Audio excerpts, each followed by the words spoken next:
Theirs was a storybook romance between a handsome older man He's charming, he's charismatic. and a shy young healthcare worker. She was sweet, didn't get in no trouble.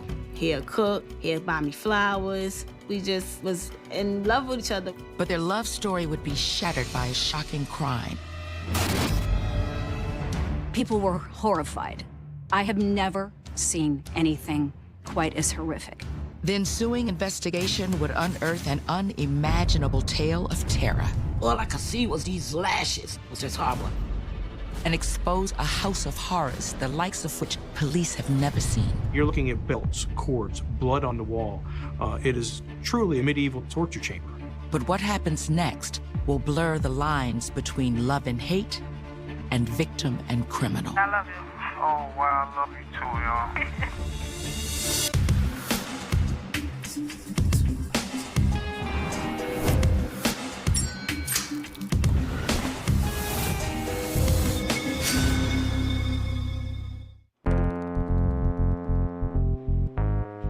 July 20th, 2008. It's a lazy Sunday afternoon in the New York borough of Brooklyn. Crystal Wright is in the middle of a catnap when she's jolted awake by someone pounding on her door.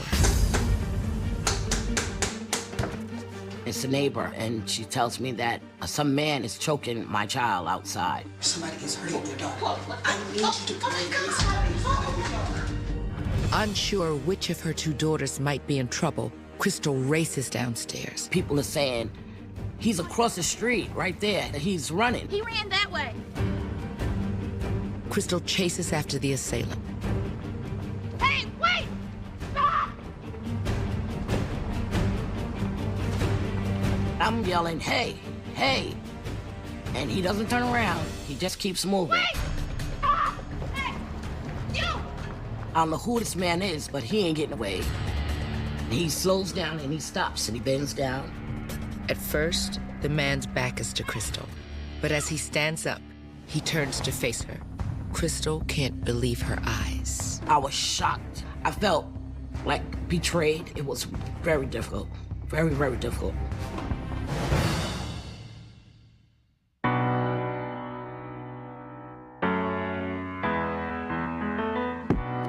A resident of the Brooklyn neighborhood of Bushwick, Crystal Wright worked diligently to provide for her 3 children. And though son Dewan and daughters Denitra and Kanisha are well-behaved, Crystal keeps them on a tight leash. My children said that I'm a strict mom. I thought that, you shouldn't go outside unless your homework was completed.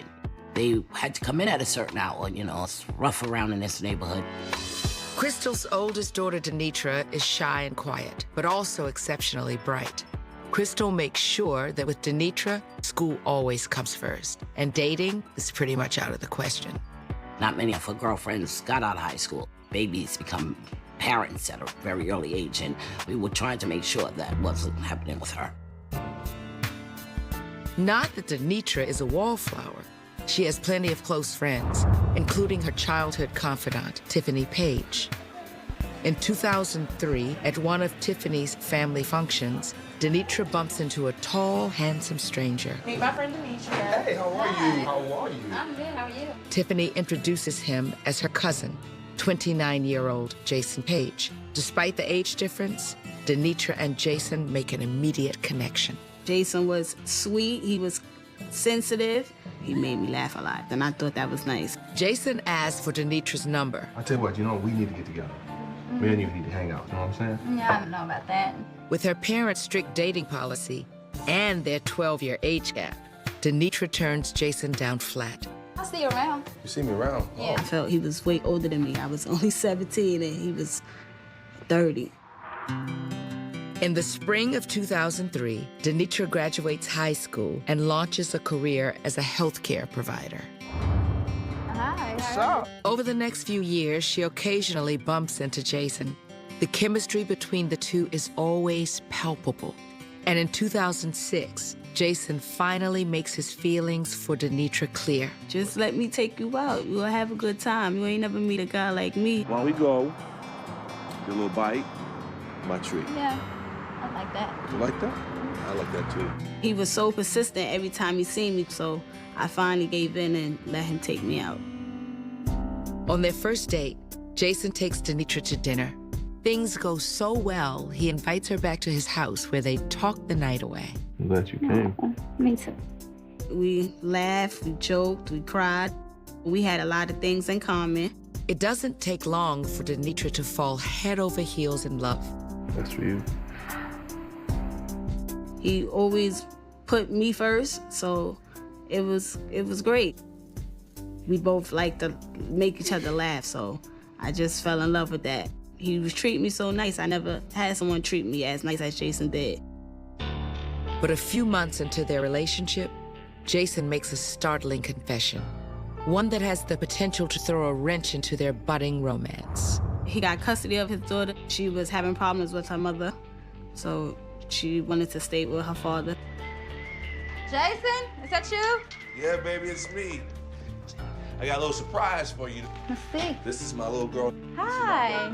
How are you? Rather than being scared off by the idea of dating a single parent, Denitra believes Natalie's presence will only strengthen their relationship.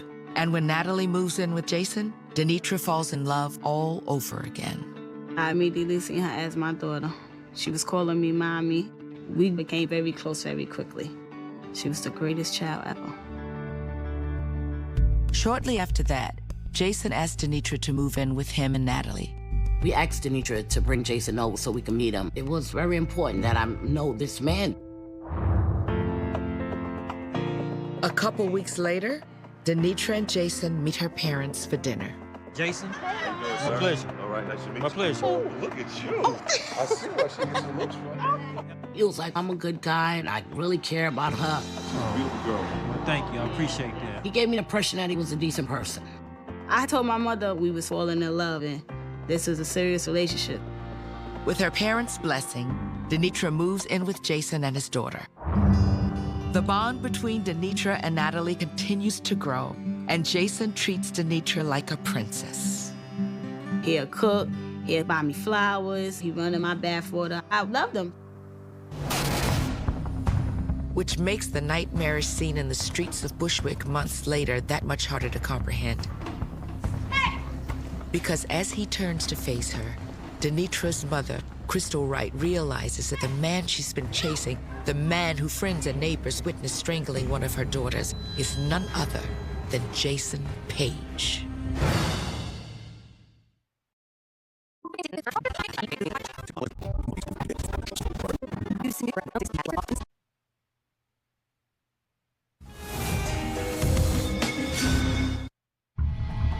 It's every mother's worst nightmare. Crystal Wright is taking it easy one Sunday afternoon when a panicked neighbor informs her that one of her daughters has been viciously attacked I need you to come and and that the assailant is attempting to flee the scene. He ran that way. As Crystal gives chase, she wonders, who is this man and why has he attacked one of her children? Still, I think I'm chasing a complete stranger. After Crystal catches up to him, the man turns and faces her. That's when Crystal realizes the alleged perpetrator isn't some stranger. It's her daughter Denitra's boyfriend, Jason Page. And when he turns around and I see it's Jason, I was shocked. I felt like betrayed. But Crystal's shock quickly turns to outrage. He starts carrying on. Go ahead, old lady. What you gonna do? Crystal refuses to back down and reaches for a glass bottle. I'm telling you something, you better get back. Just then, the police arrive. Put it down. They said, miss, put it down and tell me what's going on. So I was like, this man just choked my child. On your knees. Hurt my baby. She got that ball, man. On your knees. I ain't do nothing. Relax. Once we have taken the suspect into custody, then we have to go through the process of working with the victim. Caught up in the moment, Crystal isn't even sure where her daughter is. Neighbors direct her to a nearby apartment where a family friend is tending to Denitra. I open up the door and everybody in the place is crying. Denitra, baby. Denitra. I'm like, what are y'all crying for? And they asked me, did you see her body? Crystal is aghast.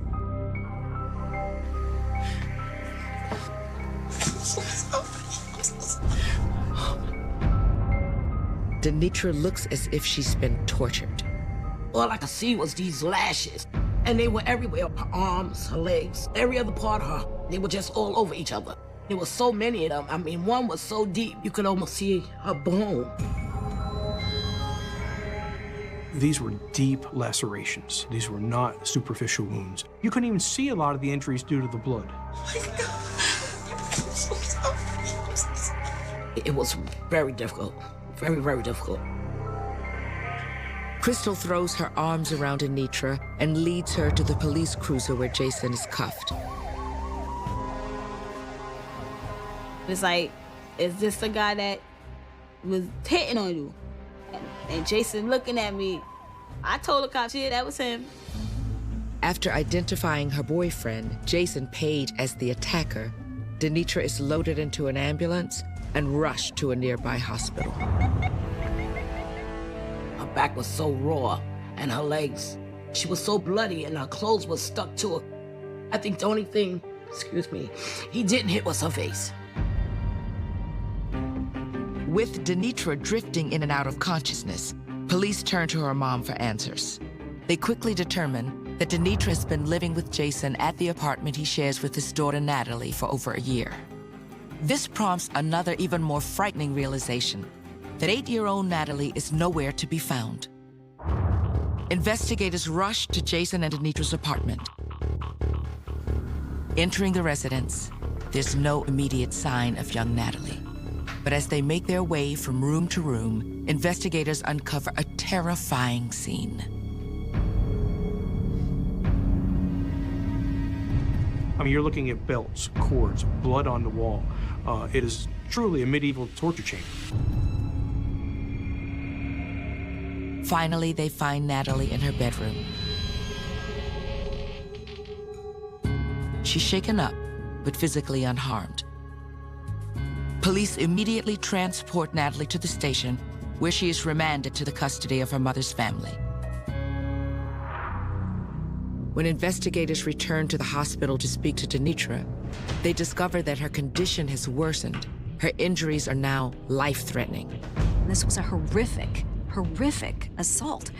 Lengthy assault. Obviously, she had scars that clearly were not new scars. They were old scars. She had lost so much blood from him beating her. They had to have 2 blood transfusions. It's touch and go for the next several hours, but eventually, Denitra is upgraded to stable condition and is now capable of answering investigators' questions. With her mother, Crystal, by her side, Denitra recounts the nightmarish story from the very beginning. After just a few months of dating, Denitra believed she'd found her soulmate in Jason Page. But as Denitra tells police, 6 months after moving in, the relationship took an unexpected turn. At that time, I was doing home care, which is taking care of the elderly. I would have to stay late at work, and Jason didn't like that. Hey, baby. Hey, baby. You know what I'm saying? You don't pick up your phone? I've been calling you all day. He would just ask me so many questions, like, what took you so long to come home, or why you didn't pick up when I was calling you at work? When I call you, you pick up your phone. Denitra says she explained to Jason that the nature of her work didn't allow for many personal calls, but Jason wasn't satisfied. What, you with some dude or something? What's up with that? I would tell him, you don't have nothing to worry about. I'm with you, I love you, I don't want to be with nobody else. It's okay, I'm sorry. Give me a hug. I'm sorry. Jason told Denitra he believed her, but over the next few weeks, his possessive behavior only got worse. According to Denitra, the situation came to a head at a family get-together at Jason's mother's house. While there, Denitra took a call from a male friend. Hello? Oh, hey, Jonathan. I'm gonna have to call you back, okay? Okay, bye. Now, what were you saying? Jonathan? Yeah, my coworker. Who the hell is Jonathan? Jason went ballistic. You know what? Let me holler at you for a minute. Why are you grabbing my jacket? Denitra tried to reason with Jason, but that only made him angrier. He had just bought me some sneakers, so he had took the sneakers off my feet and threw them in the garbage and was grabbing me up. Denitra claims that at one point during the altercation, Jason struck her. Excuse me, I'm talking. You keep raising your voice over me? You better recognize who I am. Denitra began to cry before calling her brother Dewan, begging him to come pick her up.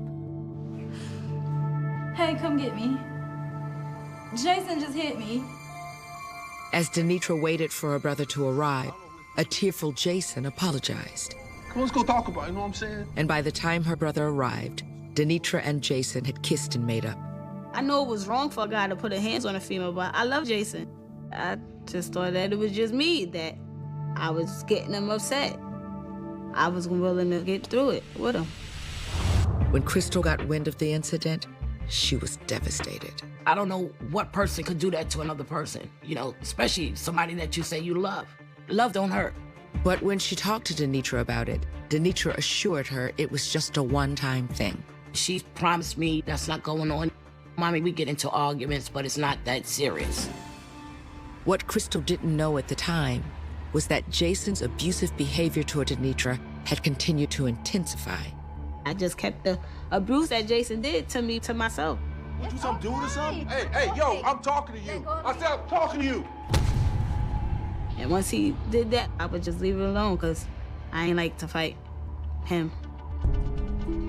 He was just such a volatile individual. He obviously had some serious emotional issues, probably some sort of psychiatric issues. Hearing the story at the hospital, police can't help but wonder if Jason's abuse was escalating to the point of regular physical assaults. Why didn't she just leave him?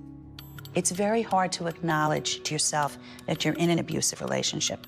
The guys, the very manipulative men, they're the obsessive, controlling. They know how to push the button that's, going to bring her back. There's fear.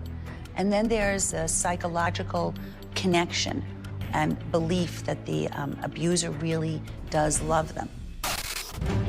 But as they listen to Crystal and Denitra, investigators are increasingly puzzled. Denitra's story does nothing to explain the veritable torture chamber they've discovered inside Jason's apartment. That's when Denitra makes a startling revelation and walks them through a grim story, one that graphically details 17 days of pure hell. Even the seasoned officer at that point steps back and goes, wow.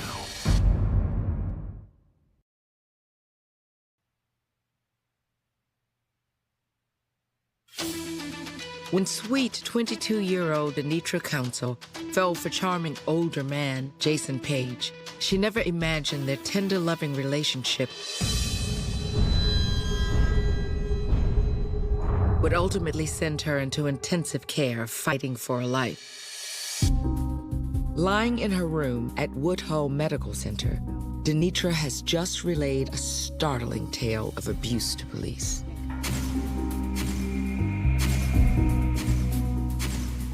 What the heck happened here?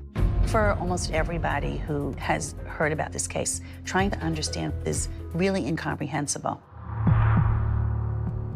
That's when Denitra reveals to the police the darkest chapter of her story. According to Denitra, after months of abuse, she finally came to understand just how toxic the relationship had become. It was then that she decided to leave Jason once and for all. But Denitra felt that before she left, she owed Jason's 8-year-old daughter, Natalie, a proper goodbye. I didn't want to leave. I loved her like she was my own. But as Denitra explained to police, not even in her worst nightmare could she envision what horrors awaited her when she headed back to the apartment one final time. The moment Denitra walks through the door, Jason began shouting angry accusations at her. Don't you disrespect me like that. What's wrong with you? Trying her best to ignore him, Denitra grabs her things and heads for the door. But Jason's anger boils over, and he finds a more permanent way to keep her under his control. No. I said, come on. Come on. Let's go. Stop. Once he's tied her to the bed, Jason begins whipping Denitra with a belt.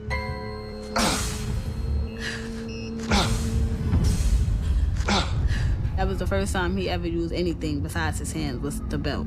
And that was most shocking to me because I was just so surprised. Like, he really beat me like I was a child with a belt. The beating lasts for nearly 10 minutes. At that point, Jason trades his belt for an even more brutal means of torture. When he used the extension cord, I was shocked. I was scared. I was like, wow, he never took it to this extent. He hit me probably for like 2 minutes, and he would stop. Because he'd be out of breath, and I'd be tired and crying. Why you bring this out of me? You know I love you. Then he would start to cry, and I love you, I wouldn't do this to you, and then it would start again. When Jason is beating Demetria, he is going through two sets of emotions. One is the power and control. She earned what she's getting. But then on the other side is, he's like, wow, I can't believe that I just hurt her to this level. Meanwhile, Mother Crystal is beginning to worry. Normally, she and Denitra talk every day, but Crystal hasn't heard from her daughter in more than 24 hours. As the unanswered calls mount, Crystal becomes increasingly concerned, and with good reason. Call your mother, tell you you're all right. We'll take this phone, you better not play with me. On the other end of the line, Jason is already concocting a plan to deal with Denitra's mom. He had the knife to me, and it was like, if you say anything or try to give a clue or hint anything, I'ma cut you. So I did what he said. Hey, Mom. I'm good. Jason also makes Denitra call her employer. He had me call and tell the job that I'm not gonna be able to make it to work for a few days because I didn't have a babysitter. They said, okay, just call them when I'm able to come back to work.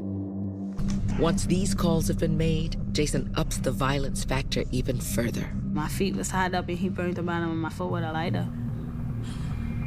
Denitra makes as much noise as possible in an effort to attract the attention of neighbors. Stop!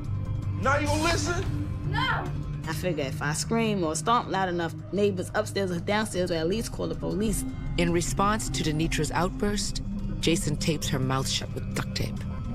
With Denitra completely immobile, the beatings began anew the next morning.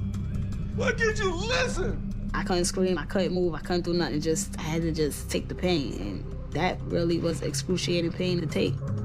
As if that's not enough, Jason's 8-year-old daughter Natalie is home for summer vacation. Jason doesn't lay hands on his daughter, but she bears witness to the brutality. We was in our bedroom, but her room door was open. She's sitting there crying. Each beating is longer and more vicious than the last. For Denitra, days and nights become one horrific blur. She's convinced the only way Jason will let her leave the apartment is in a body bag. He was like, you know how easy it to get rid of your body if I wanted to? I'm scared, like I don't want to die in this house. And so it goes for more than 10 days. Friends, family, and co-workers have called to check in on Denitra. With a knife repeatedly held to her throat, Denitra is forced to lie, telling everyone that she's doing just fine. At times I was getting tortured, my mother would call. So he would stop and give me the phone. And I'd be winded, out of breath. She'd be like, what's wrong with you? And I'd be like, nothing, just came off from work and I'm tired. Yeah, I just wanted to call and let you know I was okay. I love you. Jason had to keep Denitra isolated. He knew what mom was capable of doing. She's going to protect her child. Wasn't a day passed that I didn't speak to her. I didn't have a clue that Denitra was being abused the way she was being abused. By day 17, Denitra's spirit is all but broken. But just when all hope seems lost, an opportunity to escape presents itself. One that will lead to a life and death chase through the streets of Brooklyn. All I kept saying, if he get you in his car, Denitra, and he take you home, he definitely gonna kill you.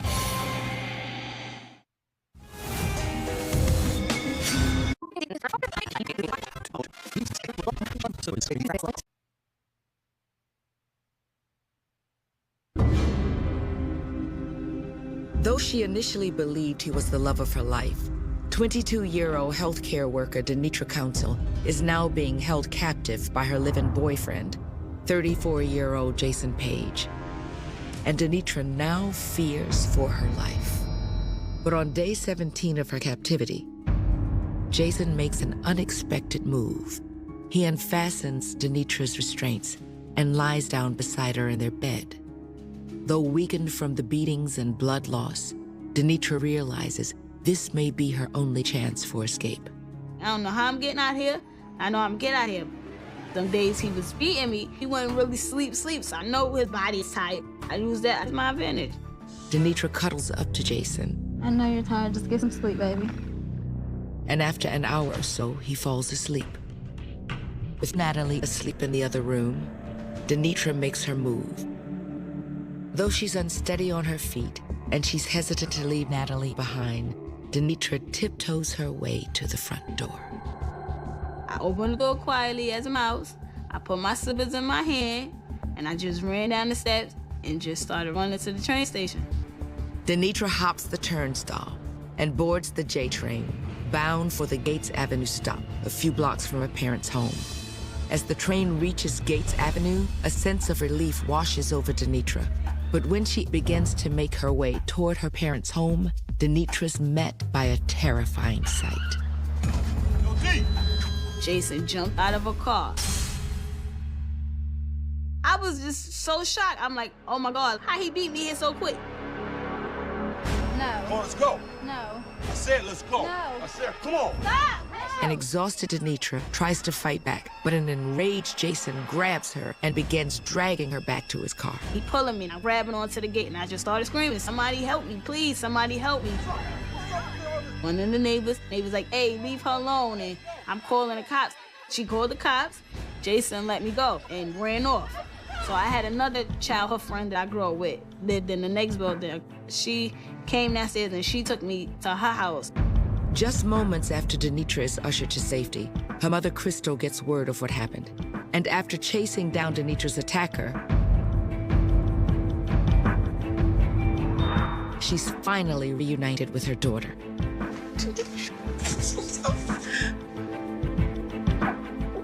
She escorts Denitra back down to the scene of the crime, where Denitra positively identifies Jason as her attacker before being rushed to the emergency room.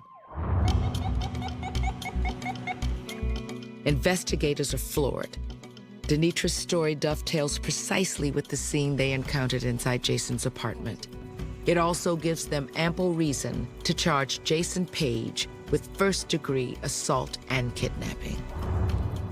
I met Jason Page in the arraignment jail at the courthouse. He was particularly upset because he was aware of the severity of the allegations against him. While they're processing Jason Page, investigators run a background check and discover that his violent behavior didn't begin with Denitra. By the age of 26, Jason had accrued a lengthy rap sheet, which includes an assault with a deadly weapon charge, as well as several harassment and drug charges. Jason didn't like booze. His attitude got him in a whole lot of trouble. Jason's history of violence, coupled with the current charges, prompts a judge to hold him without bail. Jason is carted off to infamous Rikers Island. At the time Jason got arrested, we was not allowed to see him. He was sad and angry. Meanwhile, Denitra remains hospitalized and is slow to recover from the injury she suffered. She was in hospital for a little longer than a week. She had lost so much blood from him beating her.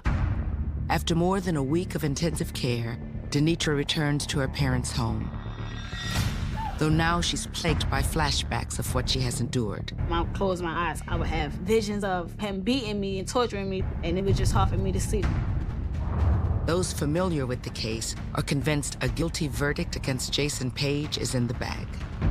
You know, clearly the injuries on Denitra are undeniable. I mean, nobody's gonna argue that she wasn't beaten. But 1 month later, the case takes a shocking turn.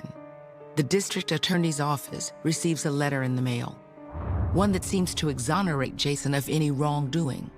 A letter penned by the most unlikely of authors. Denitra counsel wrote a letter to Jason while he was in jail. And this said that Jason was not the person who committed this crime against her. And that was indeed quite a revelation that she was confirming this. In the letter, Denitra identifies a man by the name of Jonathan as her true attacker. Prosecutors are dumbstruck. Is it possible that Denitra's account of what happened is a fabrication? Denitra was willing to lie about something substantial, not something minor, but lie about something very serious. What prosecutors are about to uncover will leave everyone speechless.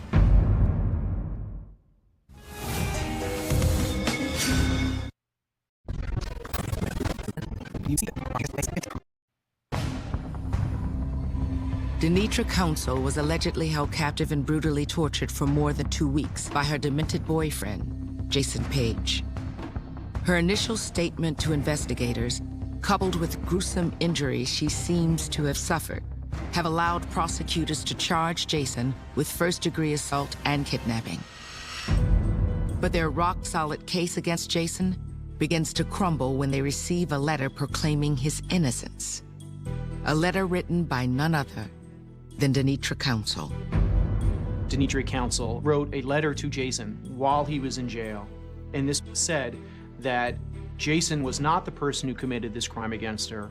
That was indeed quite a revelation that she was confirming this. Investigators with the DA's office decide to pay Denitra a visit. The district attorney felt that the letter was concocted or coerced. Listen, we've got a little problem. What's the problem? I received this letter from you. Do you remember writing a letter? Initially, Denitra holds firm to her new story, that Jason is innocent and that a man named Jonathan is the real perpetrator. Jason didn't do it. It was Jonathan. I was just covering for him. But as they're listening to her, investigators can tell Denitra isn't being completely forthcoming. I need you to explain to me and explain to your mother why you changed your mind as far as an investigation. And with that, Denitra comes clean. Apparently, it all started a few days after she was released from the hospital, when she received an unexpected call from her old friend, Tiffany Page, Jason's cousin. At first, Denitra is touched to hear from Tiffany, until she realizes there's someone else on the line with her. I got something for you. Hold on. What? Hello? Hello? Oh. And then Jason would get on the phone. He'd be like, "Hi, baby. How you doing?" Well, listen, I didn't mean to do none of that to you. In an instant, Denitra is overcome with emotion, and though every fiber of her being tells her to hang up the phone, she can't seem to do it. I was surprised, like, you still calling me after what you just did to me? But I thought it was sweet, too. Like, oh, he still loved me. Denitra, like most domestic violence victims, they're still very, very tied to the abuser. In some ways, they're as obsessed with believing that he loved them as the men were obsessed with controlling her. Denitra tells investigators that she and Jason begin talking by phone every week. Denitra keeps these conversations a secret from the rest of her family. But after a month of phone calls, Jason makes Denitra a bold offer. Can you come and see me tomorrow? I'm really looking forward to seeing you, man. I really want to see you. Please, that's all I'm asking you. He got a visit coming up. And he was like, "Would you come visit me?" And I was like, "Yeah." Knowing that her family will do everything in their power to stop her, Denitra decides to keep the upcoming visit under wraps. I snuck to Rikers Island to go visit him. I know I shouldn't be going to go see him, but I wanted to hear what he had to say. Denitra still couldn't sever that tie. When Denitra sits down in the visitation area, only a table separates her and Jason. When he seen me, he cried. He just kept saying that how much he loved me and that he never meant to take it this far. I'm so sorry for everything that's been going down. You know I love you. Without thinking, Denitra tells Jason she loves him and she wants to get back together. I love you too. Jason says that all Denitra has to do to make that happen is write a letter to the DA's office proclaiming his innocence. We can work through this, okay? I got something I need you to do for me, though. He's trying to persuade her to help get him off. He asked officer for a piece of paper and a pen, so they gave him the pen and paper. I wrote the letter. You know, he said he loved me and, you know, things is going to get better. And that was it.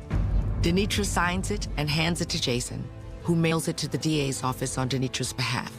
Thank you so much. Denitra's actions have put the entire case in jeopardy.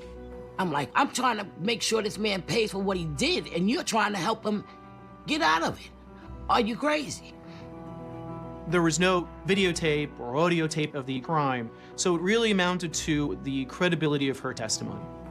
Prosecutors tell Denitra the only way they can go forward with the case is if she renounces the letter and promises to testify against Jason at trial. Denitra agrees. It is amidst this swirl of chaos and controversy that the state of New York versus Jason Page gets underway. Denitra's friends and family are eager to see justice served. I was ready to let the judge know what kind of animal he was. Prosecutors opened their case by depicting Jason Page as a serial abuser with a long history of violence who preyed on a young woman with little relationship experience. I think it was the first time I've ever seen a jury telegraph their fear of a defendant. To support their case, prosecutors call their wild card star witness to the stand. Everyone in the courtroom is wondering which Denitra counsel will testify. The bold heroine who escaped her abductor, or the timid young woman who, blinded by love, sought to sabotage the case against him. When it's time for me to testify against Jason, I was scared. Before she got on the stand, she was shaking. It's very tense courtroom when Denitra was testifying. You have the defendant who's maybe 30 feet away from her, and he was a big guy. Staring down her alleged attacker, Denitra recounts her 17 harrowing days in captivity. She also showed the jury her injuries. And even though a year had lapsed since the crime, she still had visible marks all over her body.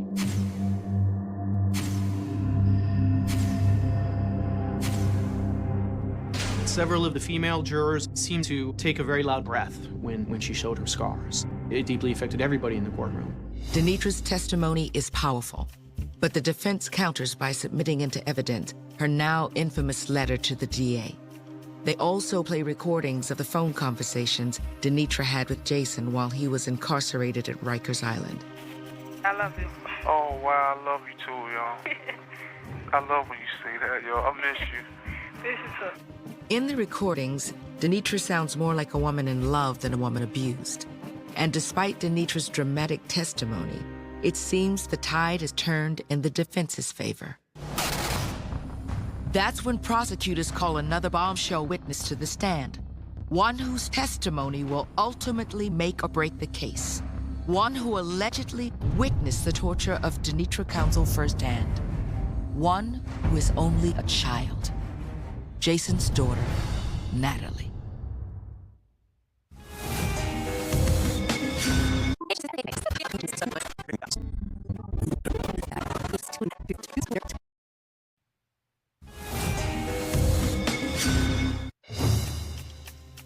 What began as a picture-perfect romance deteriorated into a nightmare of jealousy, obsession, and violence.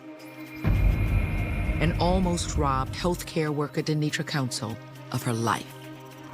June 10th, 2009, amid a packed New York City courtroom, Denitra counsel has taken the stand against her abusive boyfriend, Jason Page, who's accused of kidnapping and torturing Denitra for 17 days.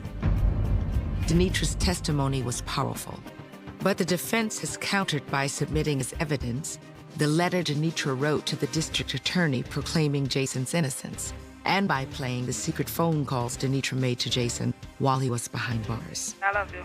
Oh, wow, I love you too, y'all. It seems the fate of the case comes down to the testimony of one young woman, Jason Page's daughter, Natalie, who prosecutors claim witnessed the abuse firsthand.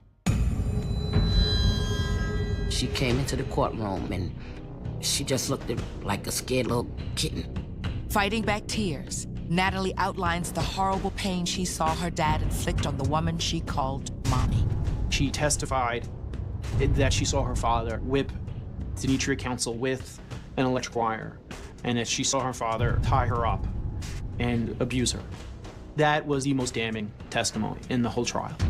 Natalie's brave turn on the witness stand seals her father's fate. On June 16, 2009, the jury finds Jason Page guilty of assault and kidnapping. The judge sentences Jason to 25 years in prison, the maximum sentence allowed. Jason just got completely out of control. Jason started yelling at the judge, "That's all you got, 25 years?" And then Jason started to curse at Denitria's family. This time, Denitra is unbowed by Jason's rage. I was relieved that it's finally over and I could finally actually be able to move on and put this behind me. And to a certain degree, she has.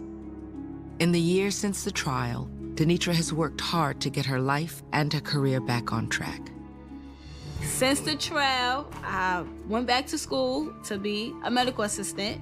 I graduated in January of 2010.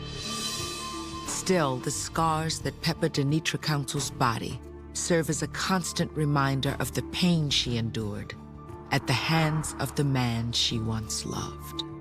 I still have nightmares to this day. I have trust issues with guys.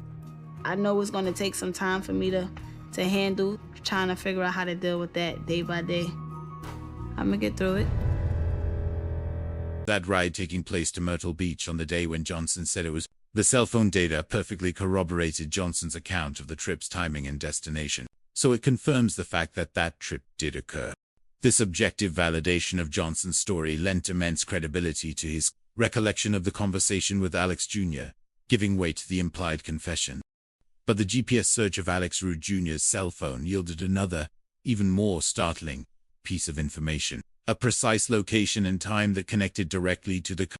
And during that GPS search of Alex Rue Jr.'s cell phone, they also determined that 2 o'clock in the morning, he went to the local Walmart, the 26th of February. This was critically important, placing Alex Jr. at a major retail outlet in the dead of night, just hours after JR was last seen at Aisha's house, the presumed night of the homicide.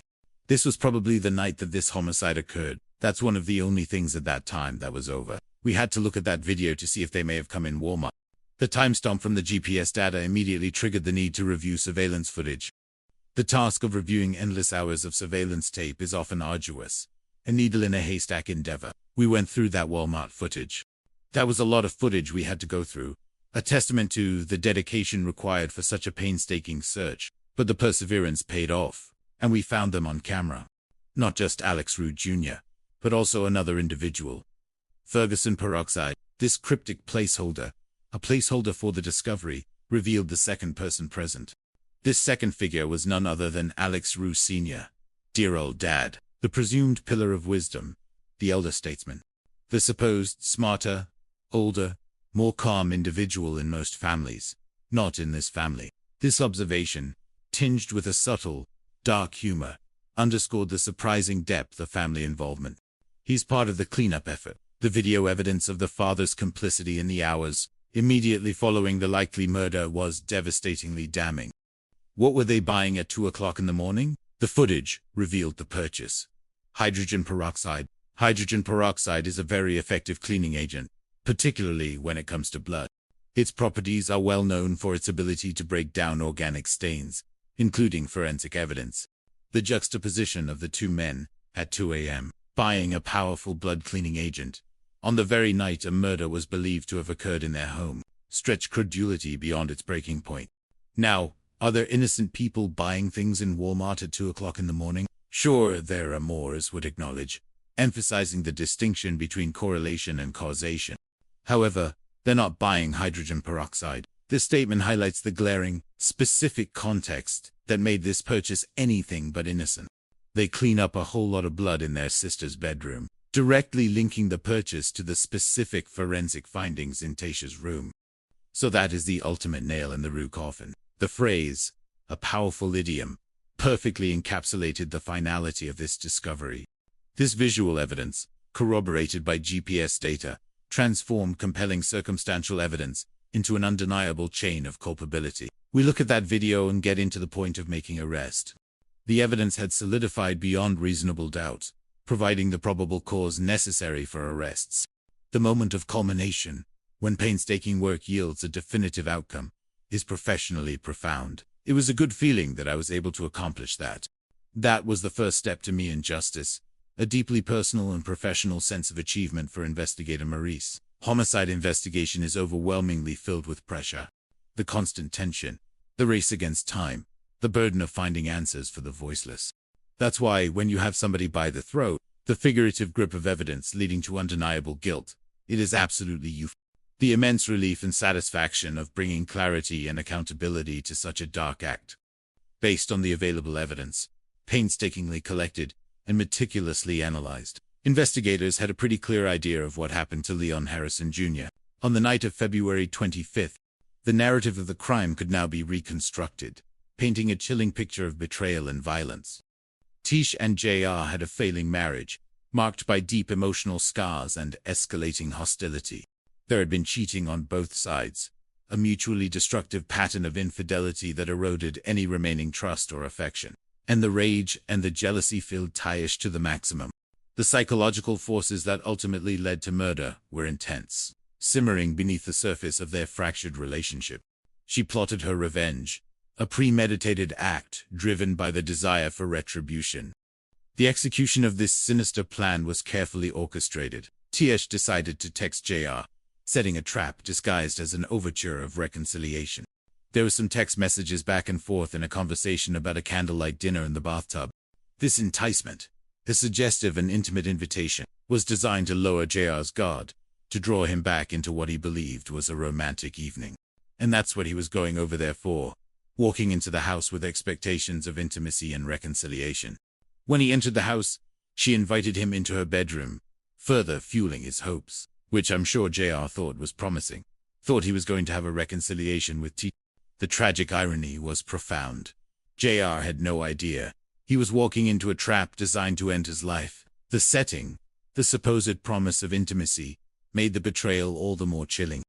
There had been, no doubt, a history of conflict between the two, a culmination of arguments, betrayals, and resentments, and I feel like that all came to head that night in the house. The tension, the rage, and the underlying desire for revenge finally exploded. Mr. Harrison's wife's brother, Alex Rue Jr., was there, providing the crucial physical reinforcement for Tish's murderous intent. He got involved, turning what might have begun as a verbal confrontation into a physical assault. JR had been attacked and subdued, and overwhelmed by these people. The coordinated attack, with the combined strength of multiple assailants, left JR helpless, and wire was used to tie his hands and feet, making him helpless, unable to defend himself or escape. The speaker wire, previously an untraceable clue, was now firmly embedded in the crime's reconstruction. Their beating was part of the rage factor, resulting in JR's demise. The violent, frenzied assault, fueled by years of pent-up anger and jealousy, ultimately caused JR's death. The precise medical determination of the final fatal blow remained elusive, a detail obscured by the water's cruel work and the subsequent decomposition. The coroner was unable to determine what was the fatal blow, and there's certainly no evidence to say which of these persons delivered that fatal blow, leaving the specific act of murder open to legal interpretation regarding individual culpability. However, the collective responsibility for the assault was clear. There was a concerted effort at that point to get rid of the body, to clean up the scene, and to do what they could to distance themselves from that situation. The shared act of cleaning the crime scene, as evidenced by the Walmart footage, spoke to their unified intent to conceal their involvement. Then they removed JR from the premises, a brutal and dehumanizing act, take him to the Black River and toss him out, treating his body as mere refuse to be discarded, believing that he's going to float down the river, wind up in the Atlantic Ocean, and never to be seen or heard from again. This cold calculation, the hope of perpetual concealment, underscores the ruthlessness of their actions. The precise location of the dumping site remained a mystery, lost to the currents and the passage of time. We don't know exactly where they dumped him. So much time had went by. I don't know if we ever know. Some mysteries, even after a case is closed, linger. In court, the legal process further refined the understanding of individual roles within the crime. The jury, tasked with weighing the evidence and testimonies, determined that the father was only involved in the cleanup and not with the homicide. While his actions were undeniably criminal, his direct participation in the murder itself could not be proven beyond a reasonable doubt. So they charged him with obstruction of justice, holding him accountable for his complicity in the cover-up. They believed that Tish and her brother, Alex Jr., were the primary killers in this case. The evidence of their direct involvement in the assault and their motive, particularly Tish's rage and Alex Jr.'s protective ferocity, proved compelling, and they convicted them of murder. The verdict was a powerful affirmation of justice for Leon Harrison Jr. In the end, the judge, reflecting the gravity of the crime and the jury's findings, sentenced Tish and her brother, Alex, to 37 years in prison. This substantial sentence represented the judicial system's condemnation of their heinous acts, and sentenced the father to 8 years, reflecting his lesser, though still serious, role in obstructing justice. You're all done. The finality of the courtroom verdict brought a measure of closure. For investigator Maurice, the verdict was not just a professional outcome but a deeply emotional one. I cried when I heard the verdict, because I knew that we finally got justice. The tears, far from being a sign of weakness, underscore the profound empathy and human connection required to navigate such dark territory. They are a testament to the weight of responsibility, the sleepless nights, and the ultimate triumph of right over wrong. The pain of JR's family, however, continued. Brittany Green articulated the enduring void. JR.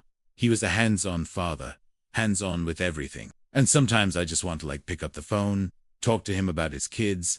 The simple, everyday longing for the absent parent. His children felt his absence keenly. I haven't had a dad to see, the teenage years. So a lot of things that a teenager would need their dad to show them, I really didn't have that. The stolen moments, the rites of passage, the everyday guidance all tragically denied. Yet, his son clung to cherished memories, a way of keeping his father alive in his heart. But when I make a touchdown, he's right there beside me, this imagined presence. A testament to a father's enduring love, transcends physical absence. Every year, we celebrate his birthday and things like that. We go release balloons where we found him at, or we'll go to his favorite restaurant. These rituals, a poignant blend of grief and remembrance, help the family to cope.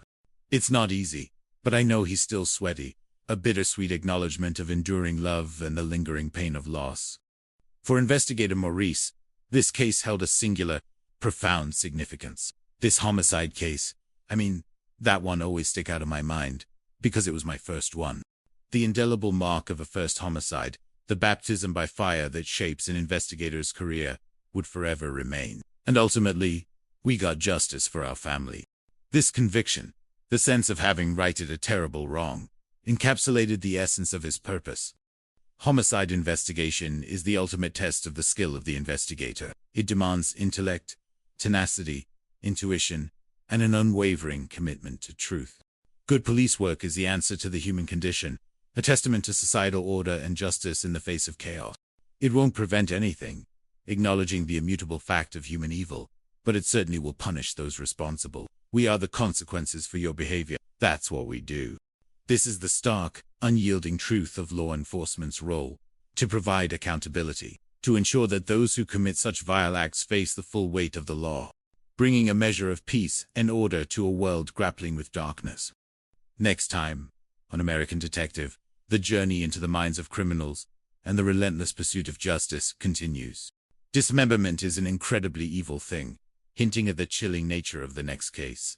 Their arms and legs were scattered around, painting a macabre picture of a perpetrator's desperate attempt to obliterate identity and cover their tracks. This perpetrator is intent on covering his tracks, but no one can be careful enough to stop a good detective. The cat-and-mouse game of intellect and determination will once again unfold, proving that no matter how cunning the criminal, the light of truth eventually prevails. We're dealing with one sick individual, a psychological exploration of the dark depths of human malevolence, and the unwavering dedication required to bring them to justice. It was Saturday morning, the 11th of March, in the year 2017, and a deceptive tranquility hung over Georgetown, South Carolina. The air carried the faint, earthy scent of the Black River, a winding artery of dark water that meandered through the low country, its currents whispering ancient secrets, oblivious to the drama that was about to unfold on its banks. For many in this community, a Saturday morning heralded a time of leisure, of reconnection with simple pleasures, of quiet contemplation. This particular Saturday, however, was destined to become an indelible marker in the lives of many. A day when the routine fabric of existence would be ripped apart by the stark reality of human malevolence. On that very river, a local resident, a man who sought the quiet solace and rhythmic calm of the outdoors, was engaged in his beloved hobby, fishing. His movements were seasoned, reflective of countless hours spent on these waters. He knew the river's eddies, its deep channels, the subtle shifts in its currents that hinted at a good catch. His gaze, accustomed to discerning the flick of a fin or the dance of a float, was usually one of patient observation, immersed in the simple beauty of nature. But this morning, his attention was abruptly snared by something utterly something starkly out of place against the backdrop of natural serenity. he noticed something in the water that simply did not look right to him. This visceral, intuitive alarm, that primal gut feeling that registers a profound anomaly, compelled him to look more closely, to pierce through the deceptive surface of the dark water. And what he saw, in that agonizing moment of clarity, sent a cold shock through his system. He was incredibly alarmed. Before him, a chilling tableau had been delivered by the indifferent current. This was a body, unmistakably human, tragically floating in the Black River. My career, stretching across many years and countless difficult cases, was principally spent closing murder cases.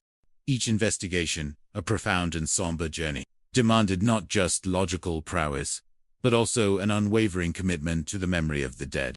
These were not merely cases in the abstract. They were fragments of shattered lives, mysteries shrouded in sorrow and frequently in the dark intricacies of human depravity. It has been a calling, rather than merely a profession, requiring a relentless pursuit of truth within the often tangled web of deception and crime. Yet, I recognize that I am not the only one who answered this demanding call.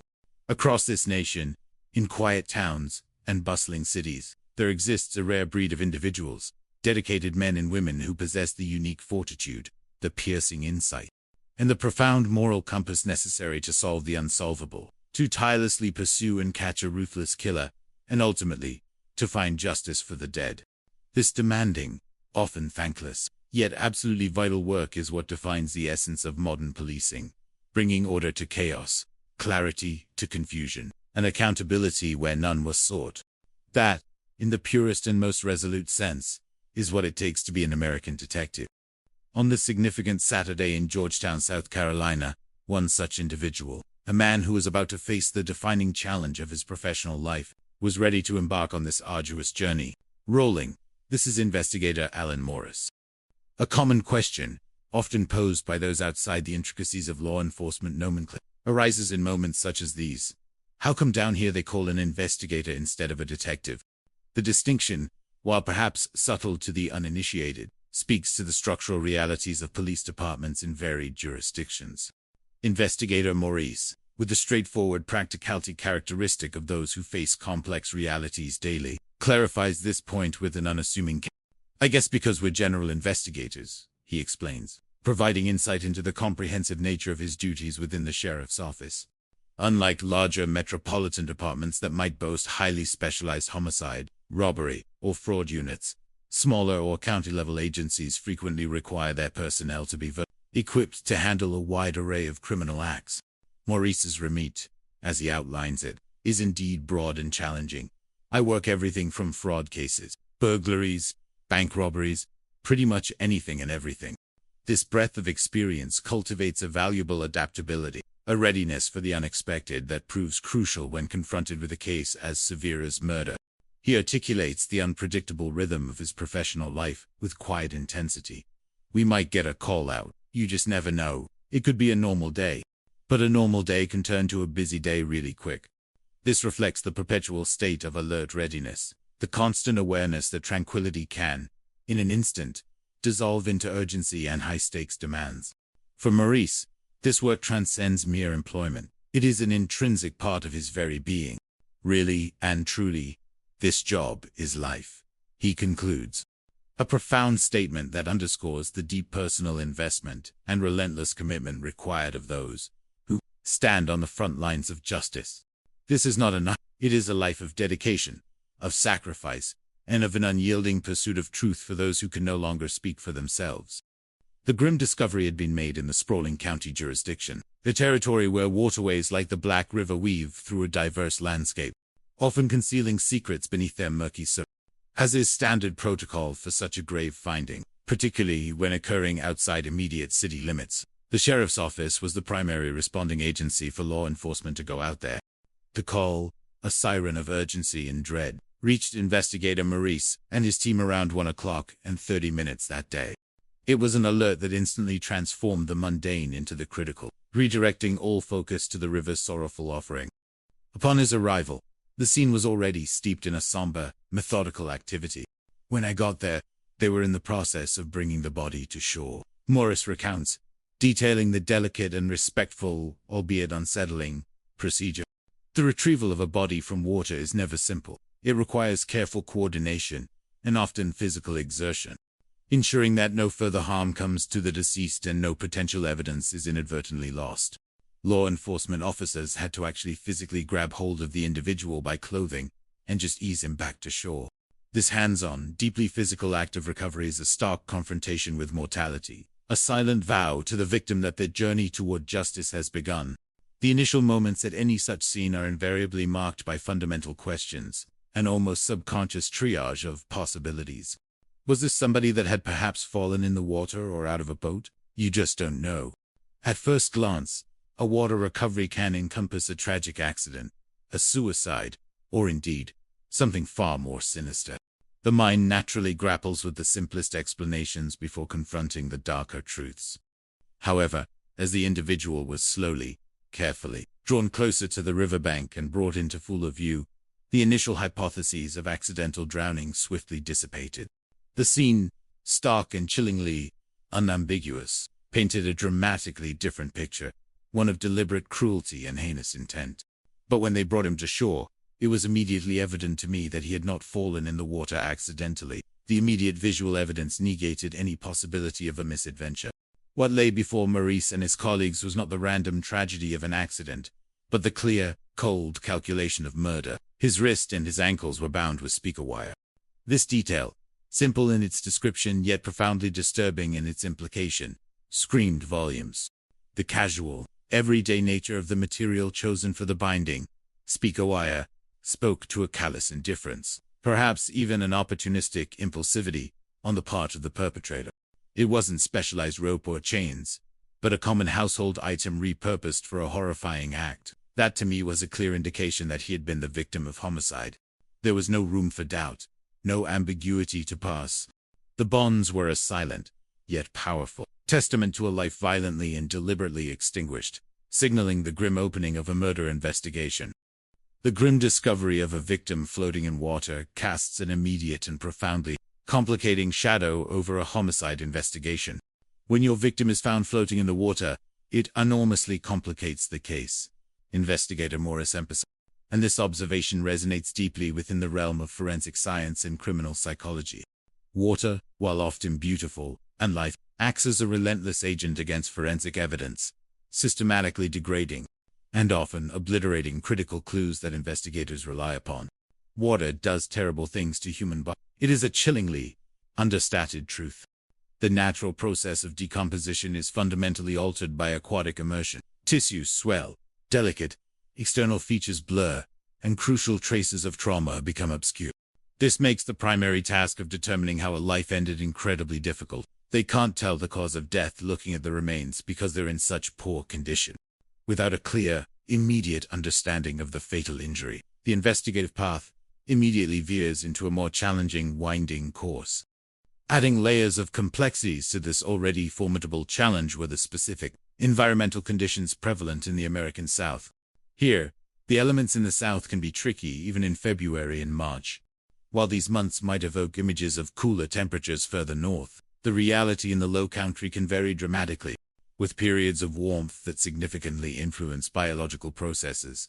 The temperature of the Black River water itself, even in late winter or early spring, can accelerate certain aspects of decomposition, while the constant flow and interaction with natural elements contributes to the degradation. The water plays a factor, and the decomposition and the speed. This intricate interplay of aquatic environment, ambient temperature, and biological process works against the clock of evidence preservation. The external state of the body presented an immediate and profoundly distressing obstacle to initial identification. The face is unrecognizable. This raw, tragic detail meant that positive identification was not made at that point. The deceased, so recently a person with a name, a family, and a life story, was, for the moment, reduced to an anonymous victim, stripped of their identity by the cruel combination of violence and natural processes. The urgent task for the investigators now became twofold: to restore identity to the victim, and to uncover the hidden narrative of their final, terrible moments. Despite the initial anonymity imposed by the water's corrosive effects, a flicker of recognition, a nascent connection, stirred within investigator Maurice's experienced mind. He found himself thinking back, not to an active case on his docket, but to a recent, still a Pamphila, missing persons report that had lingered in the background. But I was thinking back just because we had already been investigating a missing person. The memory, a delicate thread of connection, brought forth a specific individual and the circumstances of their disappearance. I remember Ms. Brittany Green came in to report a missing person. Her story had resonated with the department, painting a clear picture of a man whose routine, and indeed his very presence, had abruptly and inexplicably vanished. Brittany had provided the essential details to the police, establishing the identity and context of the missing individual.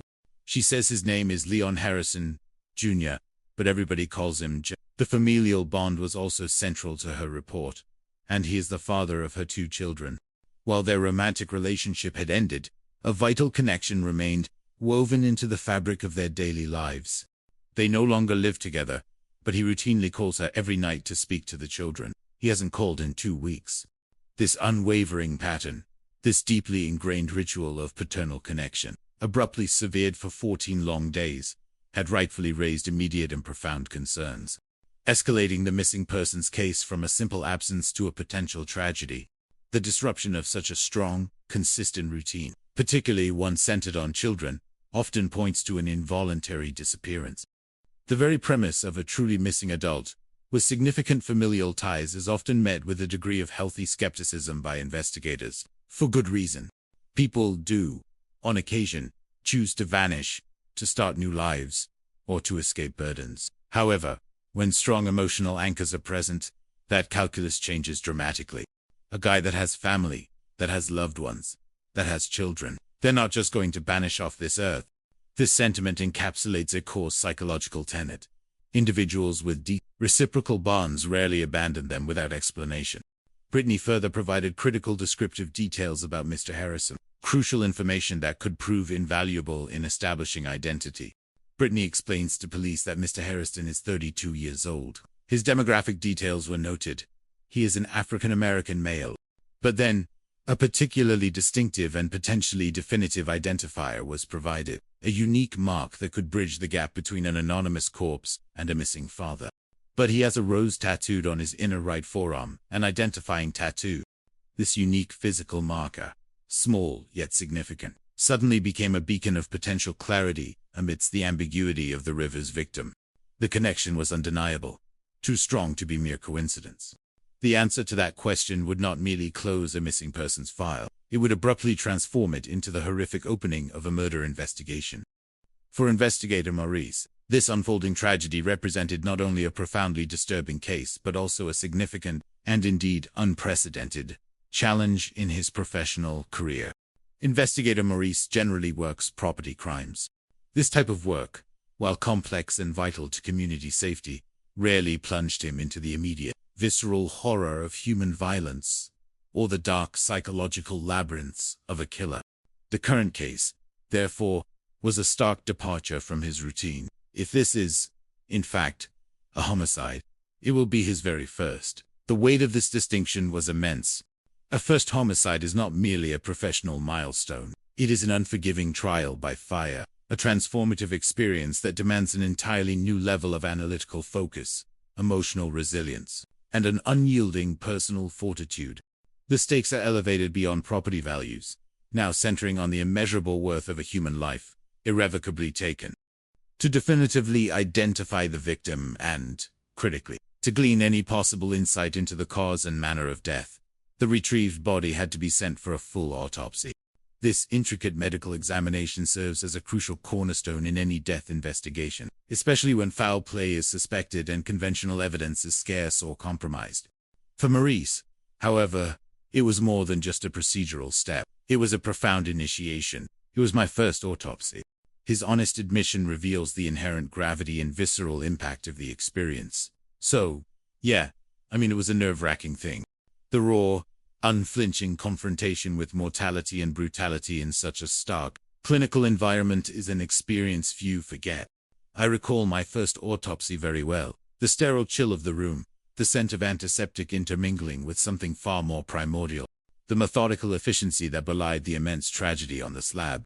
It is an initiation into the most intimate and disturbing consequences of human actions.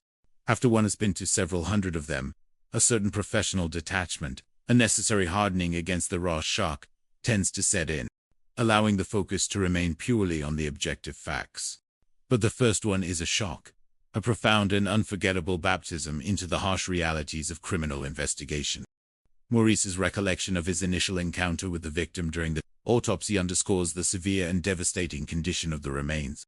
That had been the first time that I had actually seen him, because I wasn't there during a retreat, referring to the immediate, initial recovery of the body from the Black River. The visual impact, free from the shrouding mud and murky water of the retrieval scene, was starkly unsettling. It was gruesome. The chosen adjective, precise and unvarnished, conveys the profound horror and degradation the victim had endured. Yet, amidst the shock, the examination confirmed a crucial, horrific detail observed earlier by the riverbank. He was bounded by hand and foot. The detailed specificity of this observation, reiterating the discovery of speaker wire restraining both the wrists and ankles, powerfully reinforced the narrative of deliberate, enforced helplessness. The utter inhumanity of such an act, the deliberate dehumanization of another individual, resonated deeply within investigator Maurice. That's the most uncivilized way that I could ever see a person going out of this world. It is a testament to the fundamental human revulsion toward such calculated, debasing violence. A profound ethical disgust that fuels the relentless pursuit of accountability and justice for the victim. The medical examiner, a crucial and impartial expert in the forensic reconstruction of death, proceeded with a methodical examination. Their findings, while hampered by the victim's prolonged immersion, still offered vital clues. The medical examiner explains to Maurice that although he cannot determine the cause of death because of the decomposition level is so great, he can rule it as a homicide based on the bindings. This distinction is absolutely critical in legal terms. Even without pinpointing the exact fatal blow or trauma, the incontrovertible presence of physical restraint, designed to render a person immobile and helpless, definitively points to a non-accidental, violent death at the hands of another. The bindings alone was sufficient proof of murder. Further careful examination of the degraded remains revealed other perplexing injuries. The lacerations to the belly are not deep. These appeared superficial, inconsistent with injuries designed to cause a rapid demise. They're not enough to cause exsanguination or is bleeding to death, nor were they sufficient to cause significant internal organ damage. The precise nature and origin of these specific wounds remain shrouded in uncertainty due to the post-mortem environmental factors. It's hard to say what those were with the condition of the body, due to the presence of animals and that sort of thing in the water. The aquatic environment, teeming with various forms of life, could easily inflict or obscure such surface-level damage. One particular apex predator native to these southern waterways naturally came to mind for consideration. There are also alligators in this river, but they prefer living things. This biological insight is important for forensic interpretation. Normally, they like a live target that they can kill and then eat.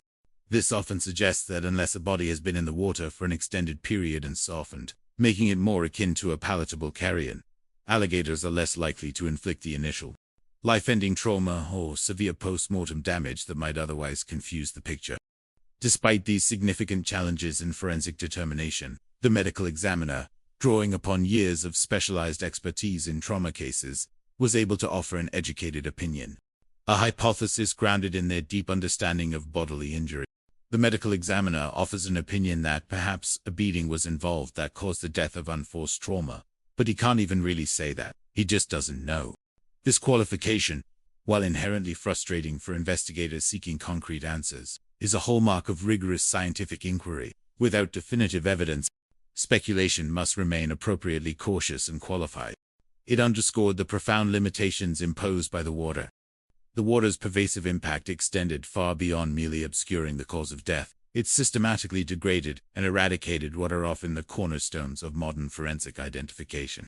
When your victim has obviously been in the water for an extended period of time, there is no way DNA trace is going to survive or fingerprints survive. These critical forensic tools, which so frequently provide the crucial, undeniable links between victim, crime scene, and perpetrator, were rendered useless by the aquatic environment.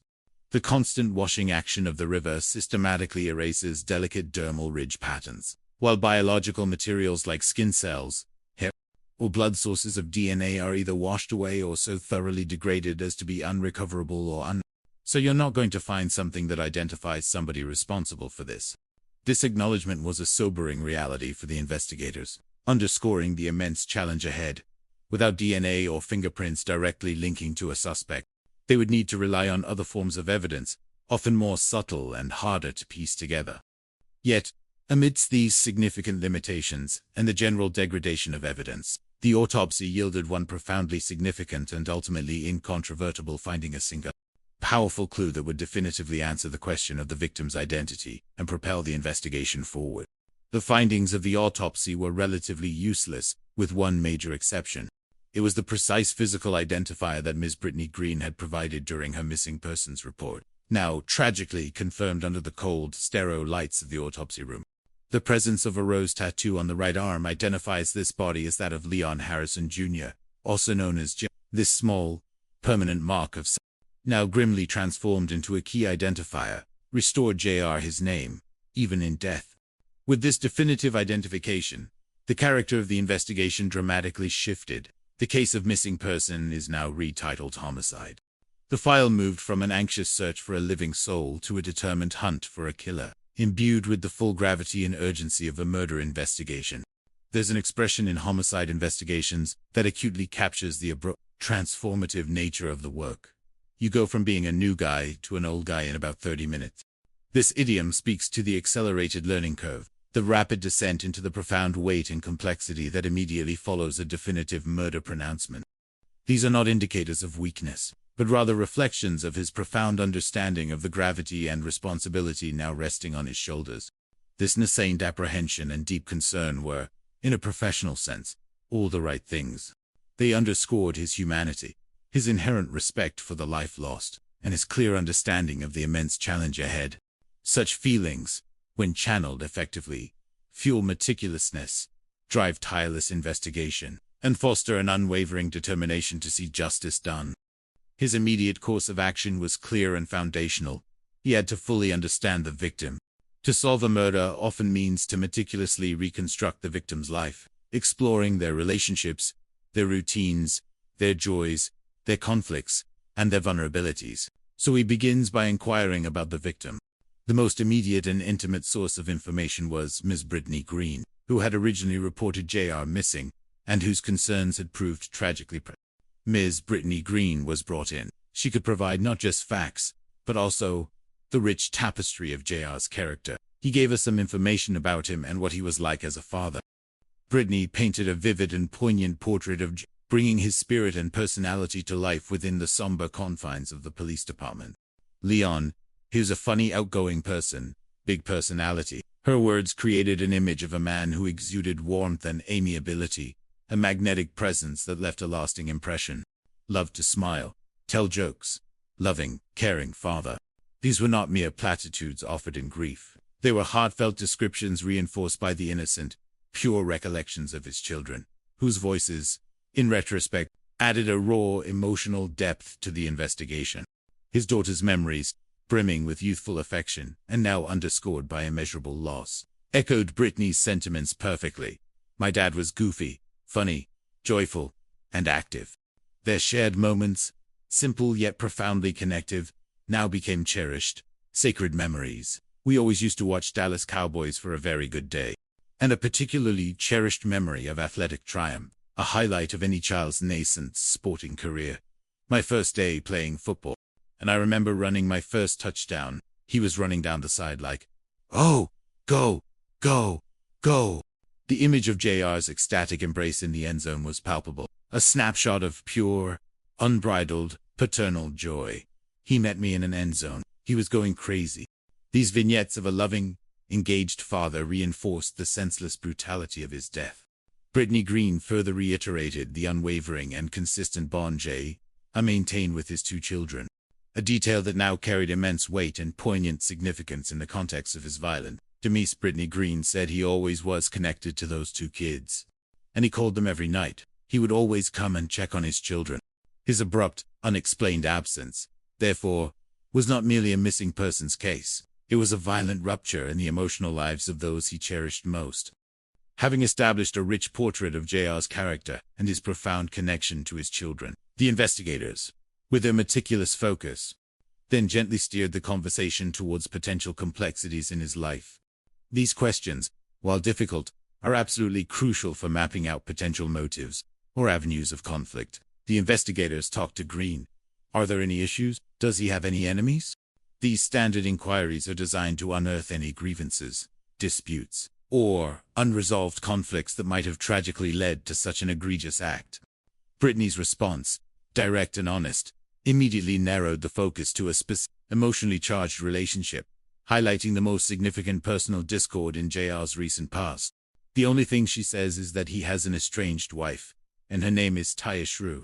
This detail immediately flagged Taish as a central person of interest. The breakdown of marital relationships, particularly when tragically, often provides fertile ground for extreme emotional reactions. Brittany provided further context to this marital separation, sketching a timeline of their relationship's trajectory and its eventual unraveling. I learned that Tiash probably like July of 2015. I got married, I believe. This detail suggests a relatively swift progression from meeting to marriage, sometimes indicative of underlying instability in the relationship's foundation. She says he'd been married for a while, but they recently broke up, and he moved out. The recency of the separation, combined with JR's abrupt and unexplained disappearance, created a compelling and immediate nexus for intense investigative inquiry. Brittany also shared intimate insights into JR's emotional state regarding the marriage, information that underscored the unhappiness and potential tension in the relationship. He used to call me and talk to me about things that was going on in the relationship. He wasn't happy. This personal revelation painted a picture of a man burdened by the weight of a failing marriage. The collective information thus far pointed to a distinct possibility. So he suddenly appeared to have a dead man with recent marital troubles of some kind. This classic scenario, unfortunately all too common in homicide investigations, immediately placed JR's estranged wife, and by extension, their complicated relationship, at the forefront of the inquiry. The implications, while not yet definitive, were profound. That could be interesting. We've got to find out. This pragmatic perspective highlights the investigators' need to explore all avenues without preconception, allowing the evidence to lead, rather than being led by premature assumptions. The goal was to meticulously peel back the layers of JR's life, understanding that somewhere within his personal landscape lay the key to unlocking the truth of his murder. So, JR's estranged wife is of great interest to Maurice. Unraveling the victims, Cliff's personal relationships is paramount in the initial stages of a homicide investigation, as motives frequently spring from profound emotional attachments, whether of love, jealousy, or resentment. However, despite their efforts, they encountered an early hurdle. However, they find some difficulty in locating her.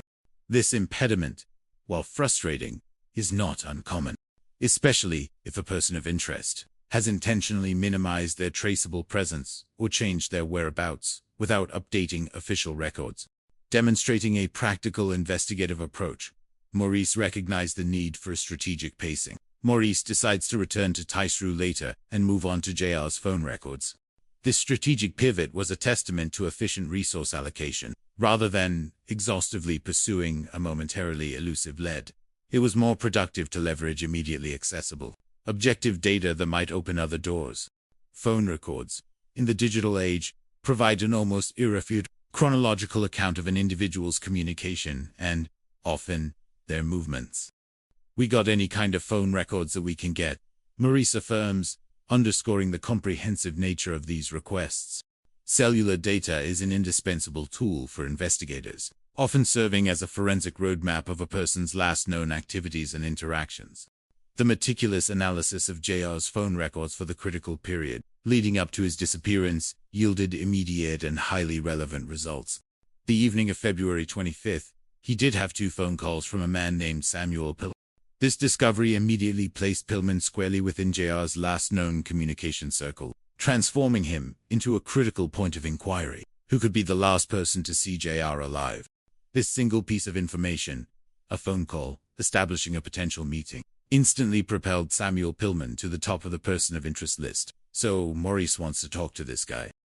The next logical step for the investigative team was to locate and interview Samuel Pillman. They began by trying to ascertain his employment, a common and effective way to find individuals. We did get his job, but he was not there that day. This required a secondary search for his residence. His boss tells him he lives at the Quality Inn. This detail, seemingly incidental, provided a concrete and precise location for Maurice to pursue. Armed with this information, Maurice proceeded directly to the Quality Inn, anticipating a straightforward interview with P. So Maurice goes there, thinking he'll reach P. Upon arrival at the specified room at the Quality Inn, Maurice followed standard law enforcement protocol for making contact. He knocks on the door. No one answers. This could simply mean Pillman was away from his room, but it could also signify a deliberate attempt to avoid contact. However, the subsequent interaction, though brief, immediately escalated Pillman's status from a mere person of interest to a potential suspect. When Maurice says who he is, Pillman hangs up. This abrupt and decisive action, cutting off communication the moment a law enforcement officer identifies himself, is a deeply telling behavioral flag for any seasoned detective. Now that raises an eyebrow. Indeed, individuals who are innocent, who have nothing to hide, might be nervous, apprehensive, or even annoyed when contacted by police about a sensitive matter. But a categorical and immediate termination of the call is highly unusual. Such a response often indicates a strong desire to conceal something, a subconscious admission of potential culpability or at least deep involvement that one wishes to avoid discussing.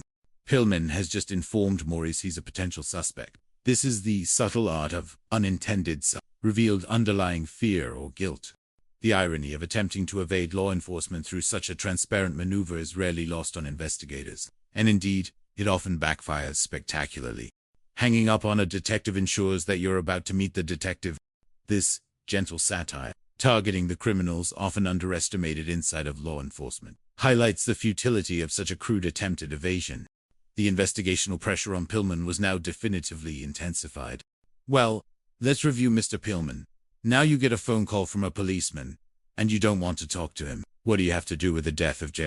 The unspoken question hung in the air, transforming Pillman from a mere contact into a subject of intense and immediate suspicion. Investigator Maurice, demonstrating the adaptability essential for navigating complex criminal behavior, understood that a direct and potentially accusatory approach was necessary after Pillman's uncooperative action. When he called him back, his method was strategic, aimed at cutting through any further evasion. He takes a different approach. This shift from gentle inquiry to firm, pointed directness is a key tactical maneuver. Maurice immediately refocused the conversation on the central, undeniable fact: JR's death. He says, "Look, I'm investigating the death of Leon Harrison Jr., and that's the only reason I want to talk to you." This statement, precise and devoid of extraneous details, served to anchor the conversation to the grave nature of the investigation and to Pillman's suspected connection to it. Under this more focused and serious pressure, Pillman finally chose to speak. His explanation, when it came, opened a window into a previously unrevealed aspect of JR's life, one that Brittany Green, his estranged partner, had not mentioned. He said they were going to meet up. He was going to buy some drugs from Leon Harrison Jr. Pillman further elaborated on the casual nature of the intended transaction, framing it within a social context. "Well, my roommate and I wanted to celebrate a birthday, and so we thought we'd get a little high and JR could help us out."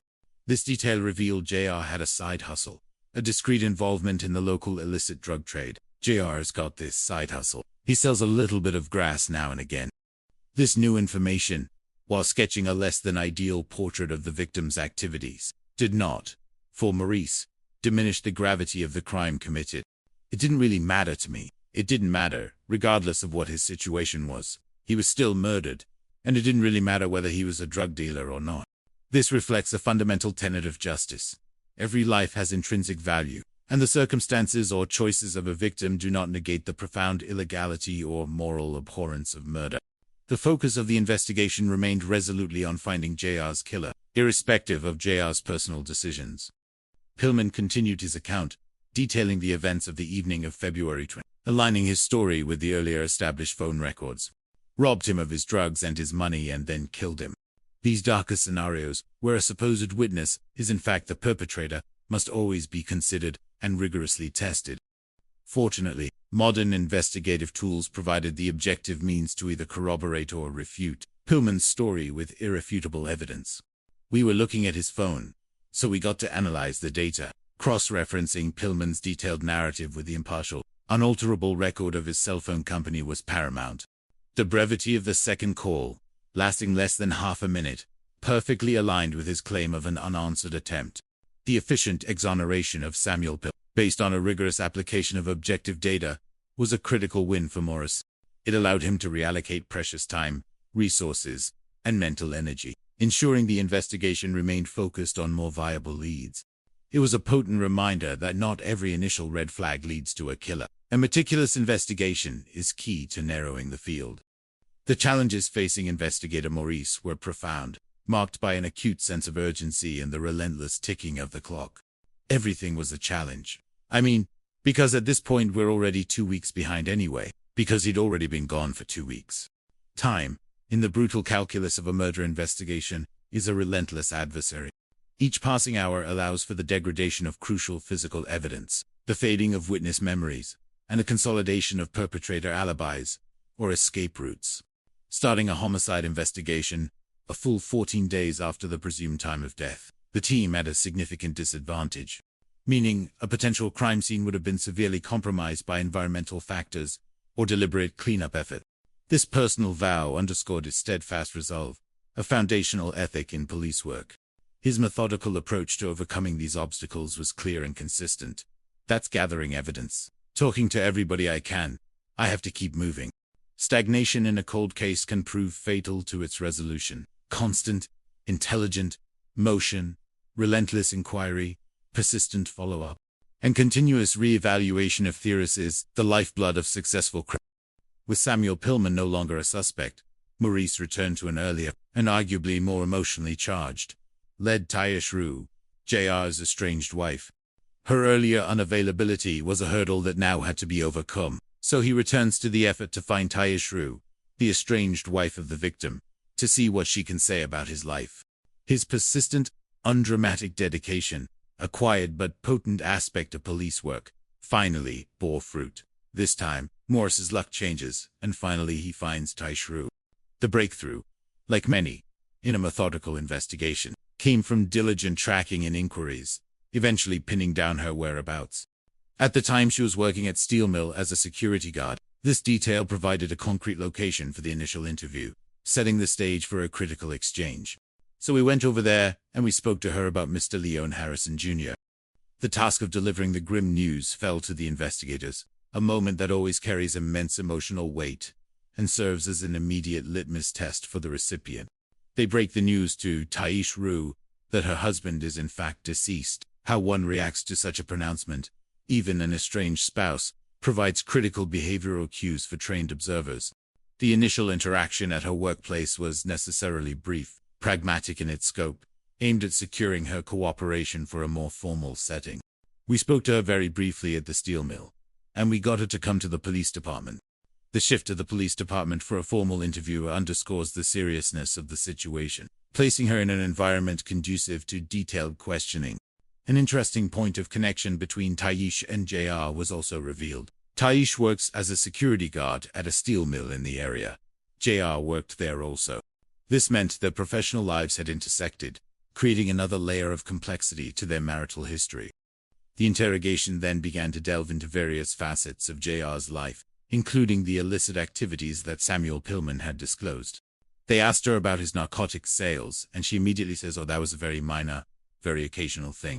This downplaying of JR's drug sales could be interpreted in multiple ways. An attempt to protect his reputation, to minimize the significance of the activity, or perhaps to deflect suspicion from its implications on potential motives. Such immediate dismissiveness often draws an investigator's attention, regardless of its truthfulness. Her initial account, however, was somewhat inconsistent, painting an evolving picture that shifted as the conversation progressed. A common psychological maneuver for individuals attempting to control a narrative. At first she made it seem like everything was good, and then it wasn't so great. These narrative inconsistencies are vital clues for investigators, suggesting either internal conflict or deliberate financial strain, a prevalent stressor in many relationships, was revealed as a significant point of contention. "I don't know what she was on with his money. They met a few years ago. They got married, but money was always a problem." Chronic financial difficulties can significantly exacerbate existing tensions and erode marital harmony. This economic pressure, coupled with other factors, eventually led them to a difficult living situation, so they became forced to move in with her father and her brother as a married couple. Such close quarters with in-laws can amplify pre-existing friction, reducing privacy and further stressing a fragile marital bond.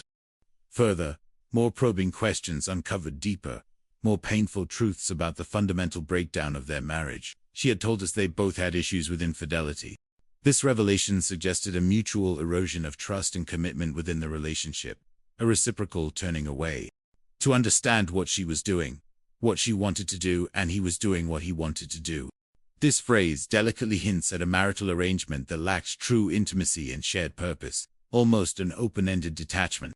She discovered this, and she kicked him out, despite the official separation and physical distance. However, their relationship had remained frustratingly unresolved and volatile. But they had this on-again, off-again relationship for the last few months. This kind of lingering, unresolved emotional turmoil is a psychological pressure cooker, often preceding episodes of domestic violence, and tragically, sometimes culminating in murder. The pivotal question then arrived, simple in its phrasing but monumental in its implications for the investigation's timeline. They asked her, "When's the last time you saw your husband?" Tayshia's answer, a precise recollection, placed her squarely within the critical window of JR's disappearance. She said She said he came by around 10 o'clock in the evening to pick up some of his clothes. This mundane past became chillingly significant in the grim light of hindsight. Her description of JR's last known activity further intensified the dramatic moment, painting a picture of a man absorbed in a conversation, seemingly oblivious to the horrific fate that might be awaiting him. "The last time I saw him, he was standing himself in his phone. He was phoned." And then, a new, potentially volatile character was introduced into the unfolding narrative by She then says he was on the phone with the other woman that she identifies as Rosario. According to Taish, this call was far from amicable, suggesting an immediate and profound source of external conflict, and they have a heated argument on the phone, very heated. Taish even claimed a direct, auditory proximity to the verbal exchange, underscoring its intensity. She says she could hear her through his phone. The psychological seed was planted with deliberate intent. If Rosario was truly out of control, angry, and jealous, what are you capable of? Just about anything, including murder.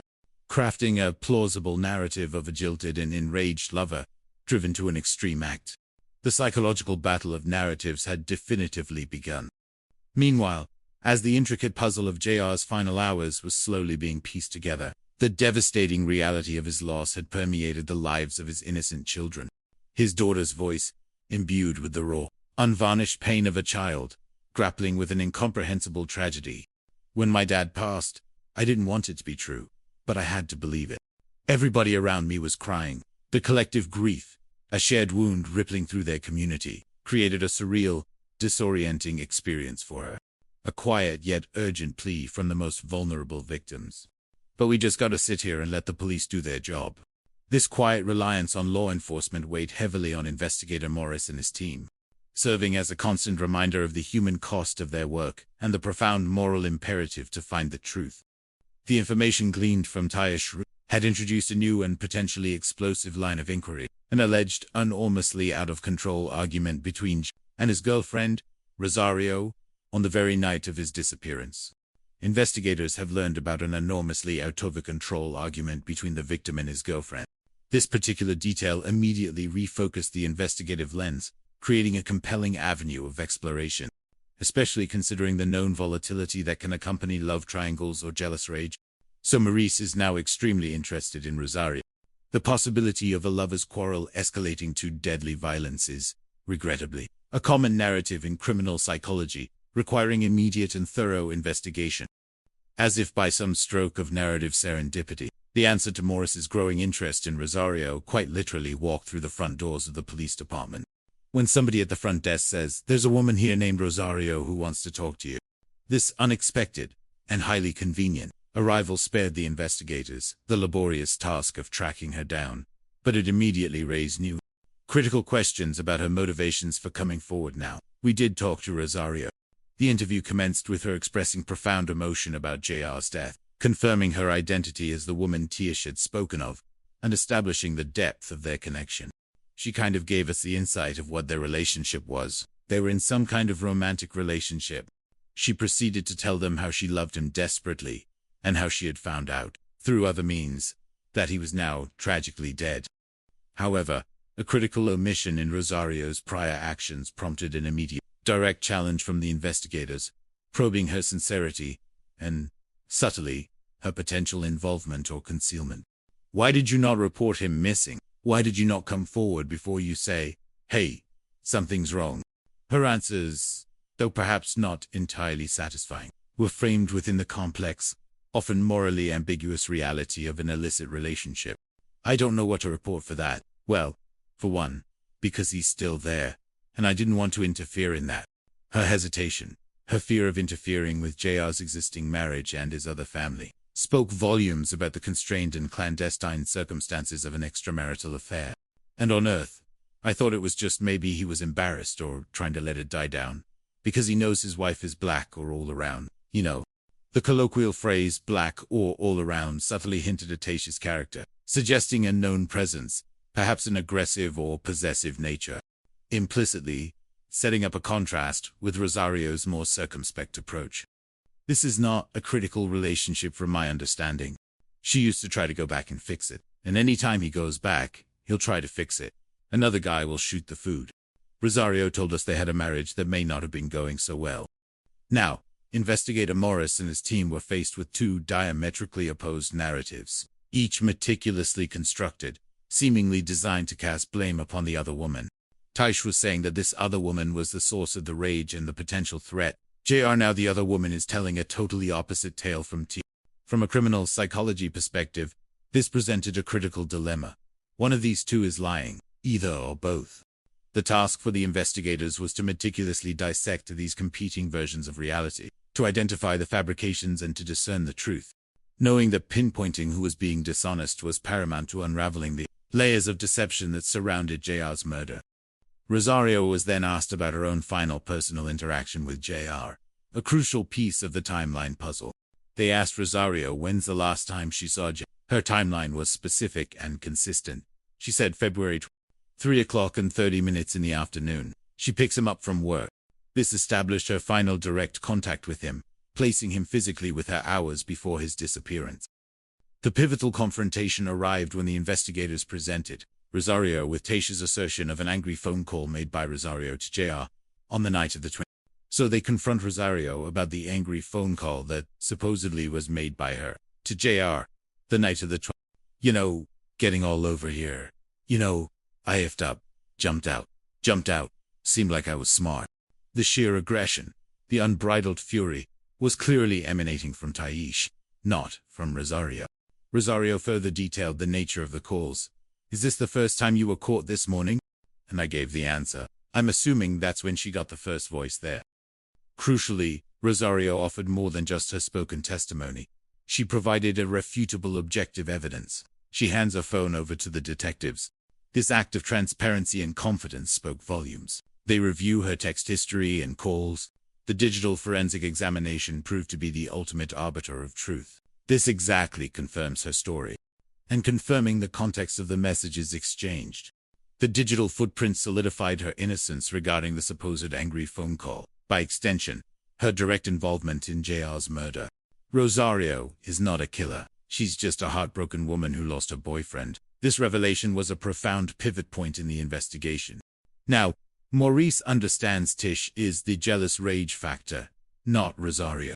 The intricate, emotionally charged web of romantic entanglements had finally begun to untangle, definitively shifting the investigative spotlight away from Rosario and squarely onto Taish and her deeply volatile emotions.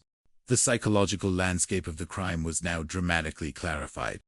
Investigator Morris's focus sharpened intensely on JR's estranged wife.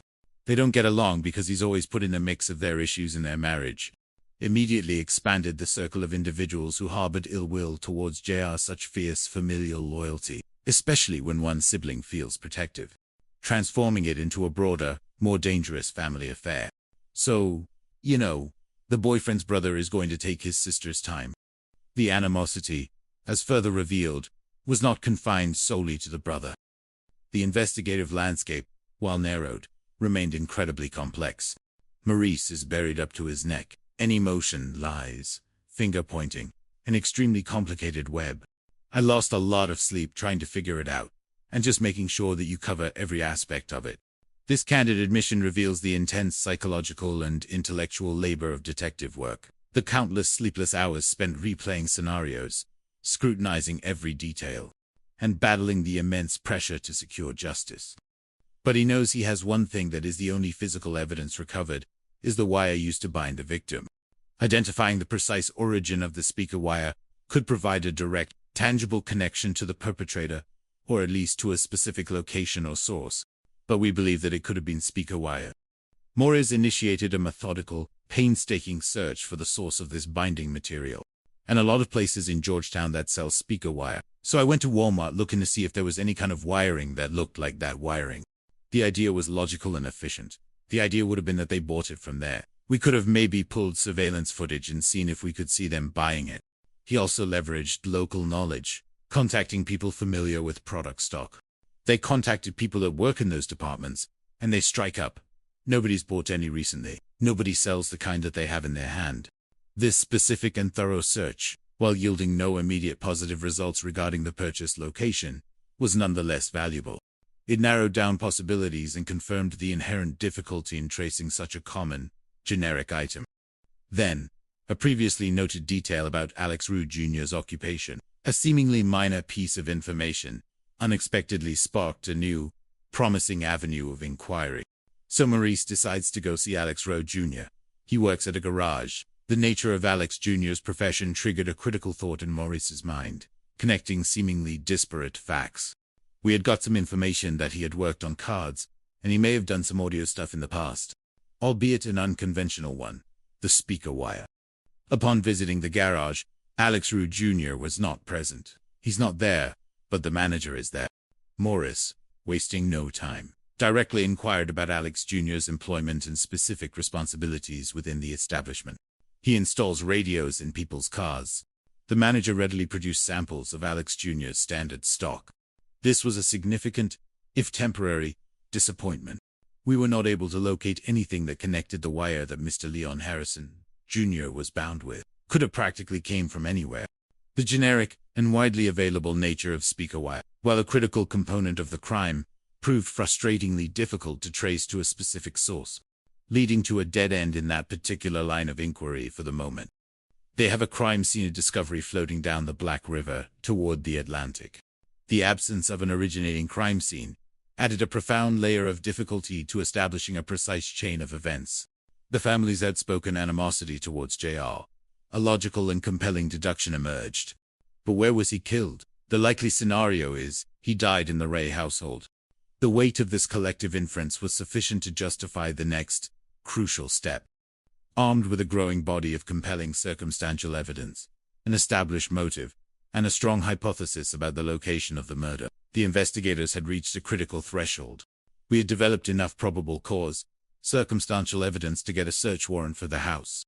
A search warrant, a powerful legal tool, is an essential gateway for law enforcement to enter and meticulously examine a private residence for evidence of a crime, predicated on the reasonable belief that such evidence exists. Alex Jr. and Sr. are seated right next to T. Subtly suggested a collective involvement, or at least a shared determination to resist the encroaching authority. Give them a search warrant, and then they have to come out of the house, while we are conducting a search of the house. This strategic removal of the occupants serves a dual purpose. The search itself was systematic and painstaking. We're taking photographs, we're searching rooms. We were looking for cutting objects, speaker wire, any kind of other DNA. Carpeted rooms, while offering comfort and aesthetic appeal, can also serve as silent, porous witnesses to violent acts. And there, amid the seemingly ordinary domestic setting, Maurice and his team discovered a glaring, undeniable anomaly. We noticed that there was missing pieces of carpet. A cut piece of carpet's been replaced. The deliberate alteration of the flooring was a profound and obvious red flag, far too glaring to be coincidental. Odd corners, odd angles. The amateurish, hasty nature of the repair, a terrible fresco in Maurice's understated estimation, screamed volumes. Now why would you do that?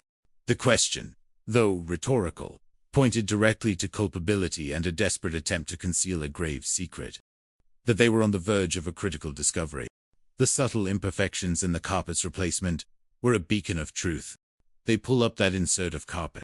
We removed the carpet padding, and then under there on the subfloor, there was what appeared to be a stain of some sort. A visible discoloration, lurking beneath the superficial attempt at concealment, was enough to warrant immediate action. A rapid, presumptive chemical test, a cornerstone of forensic fieldwork, swiftly erased any lingering doubt. We did a presumptive test and come back positive for blood. The presence of blood in Tayshia's bedroom was not just significant, it was absolutely, irrevocably definitive. Blood is discovered in Tayshia's bedroom. The house, once a supposed sanctuary, was now definitively branded as the murder scene, speaking volumes to the violence that had erupted in that room. The saturation of the blood, having seeped through the carpet and padding to stain the structural wood beneath, painted an unambiguous picture of massive hemorrhage.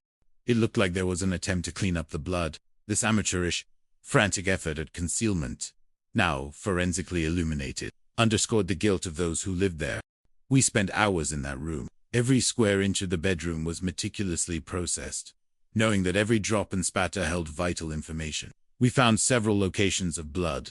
The distribution patterns of the blood provided crucial insights into the dynamics of the violence. There was some high-velocity spatter on walls.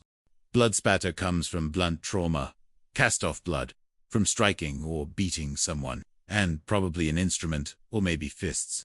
The bedroom, now a definitive crime scene, was thoroughly processed, ensuring every piece of physical evidence was collected. And so we processed a house, collected forensic evidence, and sent it off to the lab. They want to be absolutely certain this is JR's blood. To eliminate any lingering doubts, particularly in such a critical piece of evidence, the collected samples were expedited to the lab for definitive DNA analysis and comparison. So, they run a lab test, and they determined that is in fact a case. The scientific confirmation, rigorous and irrefutable, solidified the initial hypothesis into an undeniable fact. So JR meets his end in Tayshia's bedroom. The long-simmering domestic conflict, the intense emotional animosity, had tragically erupted into lethal violence within the very heart of the family home. A stark betrayal of any semblance of sanctuary. There's an enormous amount of blood. The sheer volume was not just a grim statistic. It was a silent, eloquent witness to a brutal, prolonged assault, rather than a quick, isolated act. Then, Maurice brought a crucial piece of earlier physical evidence into sharper focus, intertwining it with the new discovery to paint an even clearer picture of the crime. We have binding of a male victim. The presence of the speaker wire, used to restrain JR, coupled with the overwhelming amount of blood in the bedroom, spoke to a dynamic that was unlikely to be accomplished by a single individual acting alone. This is not something that any reasonable person would believe was done by one person, but two people can do that rather as this forensic interpretation, combining the physical evidence with a psychological and practical understanding of violent acts, strongly suggested a coordinated effort, implicating multiple actors. However, the legal and practical reality for the investigators was crucial. There is blood in that house. They have circumstantial evidence only, and it's insufficient to proceed to an arrest. While the evidence was compelling and pointed strongly towards culpability, it was still considered circumstantial in the legal sense, without a direct confession or witness testimony to the act of murder itself by specific individuals. Here's what we know. There were 100 bloods in the bedroom. This dramatic framing emphasized the sheer quantity, not just isolated specks. We don't talk about a speck of blood like that. We talk about the saturation. To truly convey the horrific scale of the bloodshed, Maurice employed a stark visual aid. I showed her a picture of the subfloor with the saturation on the subfloor of blood. Then, with a piercing directness, he confronted her claims. This has anything to do with him being hurt now? I do not. Do you know any time he bled that much? Is that a nosebleed? No, that is a nosebleed. Taysha, desperate to cling to her rapidly eroding denial, offered an almost absurd and quickly exposed explanation. She claimed it was a nosebleed. Maurice's vast professional experience, coupled with the overwhelming visual evidence of the blood's sheer volume, immediately exposed the transparent absurdity of her fabrication. And my response was, there's just so much blood, I didn't know how it could be a nosebleed. Taysha, you could have had a fire hose up your nose, and you wouldn't produce that much blood. This gentle satire, pointedly targeting the weakness and incredibility of her lie, underscored the utter futility of her desperate attempt at evasion. Her further response confirmed her profound, and almost certainly feigned, ignorance. I have no idea why. This is where this came from. That is a big injury. That's a life-threatening injury, I think. She still clung to a degree of plausible deniability, coupling it with expressions of superficial sorrow and fidelity. I will never hurt my husband, and I miss him. It's the bottom of my heart. The physical evidence was simply too eloquent, too undeniable. It was the days when you broke her in the house at night. It's an agnologist's favorite. This likely refers to a situation where a subject's behavior or claims are fundamentally at odds with the physical reality, creating a psychological break that skilled investigators can exploit. The collective evidence had converged to support a chilling, yet increasingly clear, theory of the crime's mechanics. The theory is quite simple. It centered on Tasha's physical capabilities and the sheer scale of the acts committed. Tia, can you physically overcome J? Can you bind him with speaker wire? Can you assault him to the point of death? Can you pick up and remove a dead body and throw it in a river? Not by yourself. You can't. This highlights the critical, logical inference. A crime of this magnitude, involving violent subjugation, a brutal assault unto death, and the clandestine disposal of a full-grown male body, could not realistically have been accomplished by one person acting alone. She needs help, and the most immediate, compelling sources for that help were her aggressively protective father and brother, all residing under the same roof. The investigators now had a powerful psychological thesis, a dark twist on familial bonds. The family that kills together stays together. This sinister idiom, turned on its head, implied a collective culpability and a conspiracy of silence that required an unwavering assault of truth. We didn't feel like we were getting honest answers from her. This was not surprising, given the damning nature of the evidence, as is her absolute legal rights under constitutional protections. Taish eventually invoked her right to counsel, signifying a halt to direct questioning. When she said she wanted a lawyer, she was free to go at that point. This procedural pause, while frustrating for investigators with mounting evidence, is a critical safeguard of justice. Despite the overwhelming circumstantial and forensic evidence pointing directly to her involvement and that of her family, a direct arrest for murder could not yet be made based solely on what they possessed. This investigation has not yet produced probable cause to arrest anybody. This statement underscores the rigorous legal thresholds for arrest and prosecution. Powerful suspicion, even when profoundly convincing to investigators, must translate into legally sufficient probable cause that can stand up in a court of law. Knowing and proving are two different things. This phrase succinctly captures the eternal challenge faced by law enforcement and prosecutors. The immense chasm between the intuitive understanding of guilt and the demands of evidentiary proof beyond a reasonable doubt. At that point, we just have to, like I said, just continue looking for evidence. We want to know everything that happened. We want to know why you're following the evidence. During this entire, protracted and challenging case, investigator Maurice had diligently amassed a significant body of circumstantial and forensic evidence. Yet, a crucial piece was still missing. The direct evidence that could stand alone to explain the complete sequence of events to a jury or a judge and secure an arrest for murder. Such impasses often linger until an unexpected element surfaces, a new perspective provided by an outside witness who can break through the wall of silence. However, they are fortunate that a fellow named Andrew Johnson comes forward. A new voice, unburdened by the family's conspiracy, was about to provide the crucial details about their post-homicide activities, turning the tide of the investigation. Andrew Johnson says that after Mr. Harrison had been missing for a couple of weeks, he asked Alex Rue Jr. to drive to Myrtle Beach to help a friend move some furniture. This seemingly innocent, unrelated request, in retrospect, became immensely significant, so Alex Jr. agreed. The context of this interaction, as described by Johnson, carried a subtle, unsettling detail about Alex Jr.'s demeanor at a time when JR's disappearance was known locally. Hinted at a disturbing callousness or emotional detachment in Alex Jr., especially now that JR was confirmed dead. Andrew Johnson felt a profound civic duty to report this encounter. Now, Andrew Johnson feels it's important to come in and tell the police this. His willingness to step forward provided a crucial break. Investigators, employing the meticulous nature of their craft, immediately recognized the imperative for corroboration. Andrew Johnson's account, while valuable, was a single source, and needed to be cross-referenced with objective data. Investigators need to confirm Andrew Johnson's story. Modern technological tools provided the means to achieve this with definitive certainty. We got phone records, they give us analysis, and that's what we went off of. Specifically, The forensic analysis of cellular location data provided an irrefutable timeline and geographical confirmation. They do a GPS location check on Alex Rue Jr.'s cell phone, and it shows that ride taking place to Myrtle Beach on the day when Johnson said it was. This pinpoint confirmation provided powerful and objective validation for Johnson's account, so it confirms the fact that that trip did occur. Johnson's story, thus bolstered by digital evidence, gained immense credibility, transforming him into a reliable and trustworthy witness. And Johnson says that that's what Rue told him during that conversation. This additional discovery would prove to be the linchpin of the entire investigation. They also determined that 2 o'clock in the morning, he went to the local Walmart, the 26th of February, the day immediately following JR's last known contact with T. Probably the night that this homicide occurred. The close proximity in time to the murder was simply too striking to be a mere coincidence. That's one of the only things at that time that was over. The cell tower data provided the precise timestamp and geographical location, but it didn't reveal the specific purpose of the visit.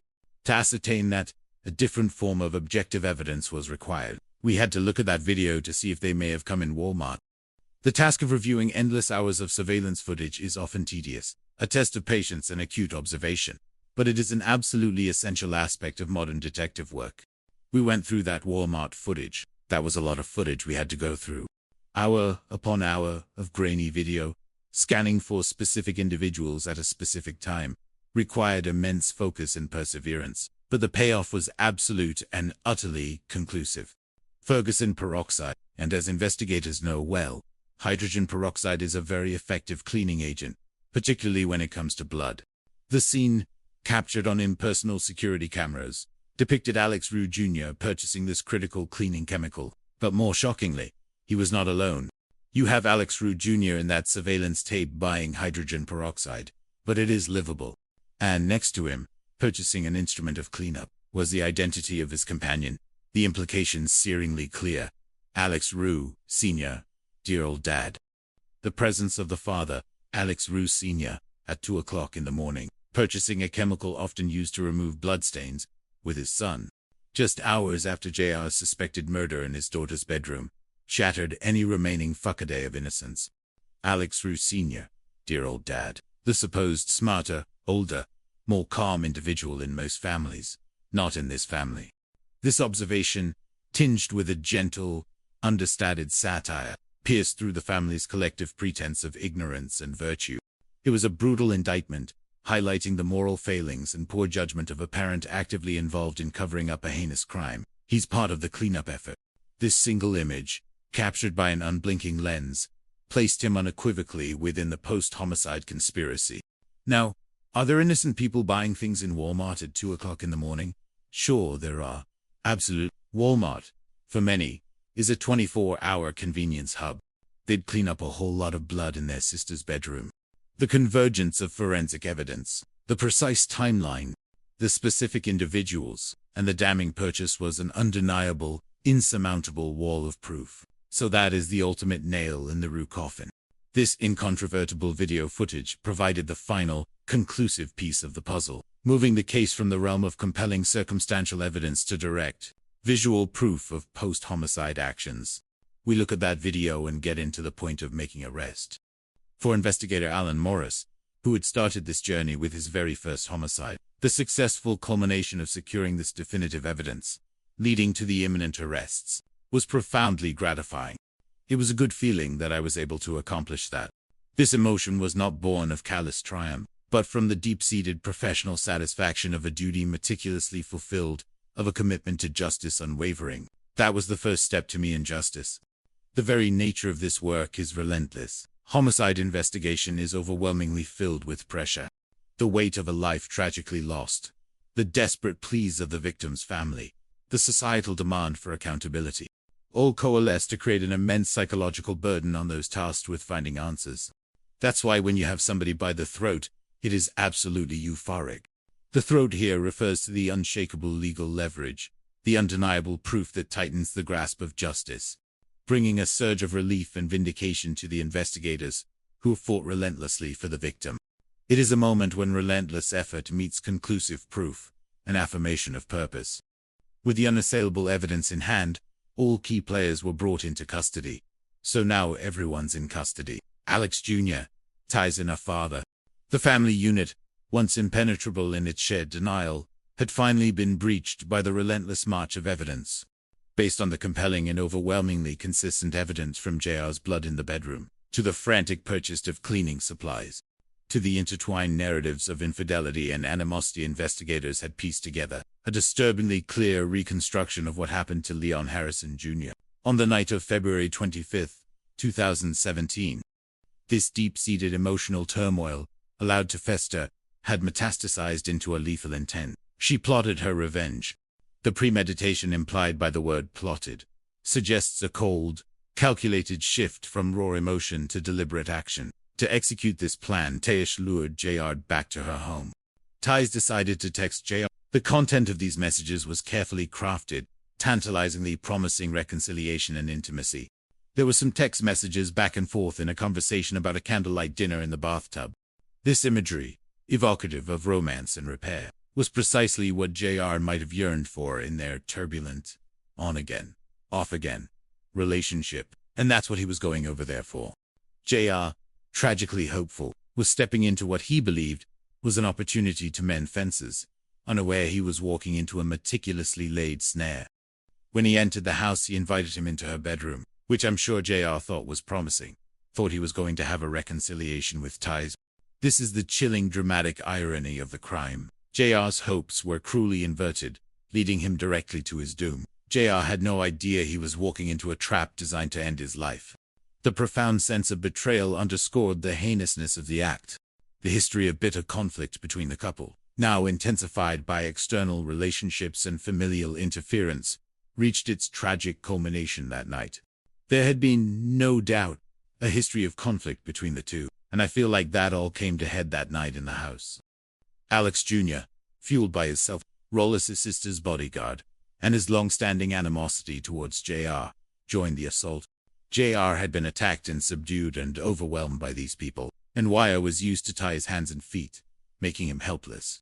The precise physical evidence of the binding wire, recovered from the river, now fit perfectly into this narrative of a group assault. The high-velocity blood spatter in the bedroom unequivocally confirmed the method of his demise. Their beating was part of the rage factor, resulting in JR's demise. And there's certainly no evidence to say which of these persons delivered that fatal blow. This detail, common in group attacks, emphasizes the shared responsibility for the murder. Following the murder, a desperate and concerted effort to conceal the crime and dispose of the evidence was immediately set into motion. There was a concerted effort at that point to get rid of the body, to clean up the scene, and to do what they could to distance themselves from that situation. This reflected a frantic, albeit ultimately futile, attempt to erase their actions. The clandestine operation continued as then they removed JR from the premises, take him to the Black River and toss him out. The river, a silent, ancient waterway, was turned into a cold, indifferent accomplice, a dumping ground for their victim. Their belief, born of a chilling desperation, was simple, believing that he's going to float down the river, wind up in the Atlantic Ocean, and never to be seen or heard from again. This jury, representing the conscience of the community, carefully weighed each piece of testimony, each forensic finding, each fragment of the chilling narrative. They recognized the varying degrees of involvement among the family members. In court, the jury determined the father was only involved in the cleanup, and not with the homicide, so they charged him with obstruction of justice. Justice, hard won through tireless effort, unwavering resolve, and profound commitment, had finally arrived. In the end, the presiding judge, after considering the profound loss of life and the calculated cruelty that characterized the crime, pronounced the sentences, bringing a final, legal closure to the case. In the end, the judge sentenced Tayish and her brother, Alex, to 37 years in prison, each, and sentenced the father to 8 years. For investigator Maurice, the word done carried a profound weight of finality and resolution. "You're all done," he stated. For those whose lives JR had touched most deeply, especially his children and their mother, Brittany Green, the verdict, while agonizingly painful, brought a measure of profound solace and validated their long, heartbreaking wait. Brittany Green, the mother of his 2 children, found herself overwhelmed with emotion. "I cried when I heard the verdict, because I knew that we finally got justice. Her tears, a complex mixture of sorrow and relief, marked the formal recognition of JR's innocence and the perpetrator's guilt. The lingering ache of his absence was palpable. JR, he was a hands-on father, hands-on with everything. And sometimes I just wanted, pick up the phone, talk to him about his kids. The everyday rituals, so violently interrupted, left a permanent void. His children, in particular, would forever feel the immense absence of his guiding presence. I haven't had a dad to see, the teenage years. So a lot of things that a teenager would need their dad to show them. I really didn't have that.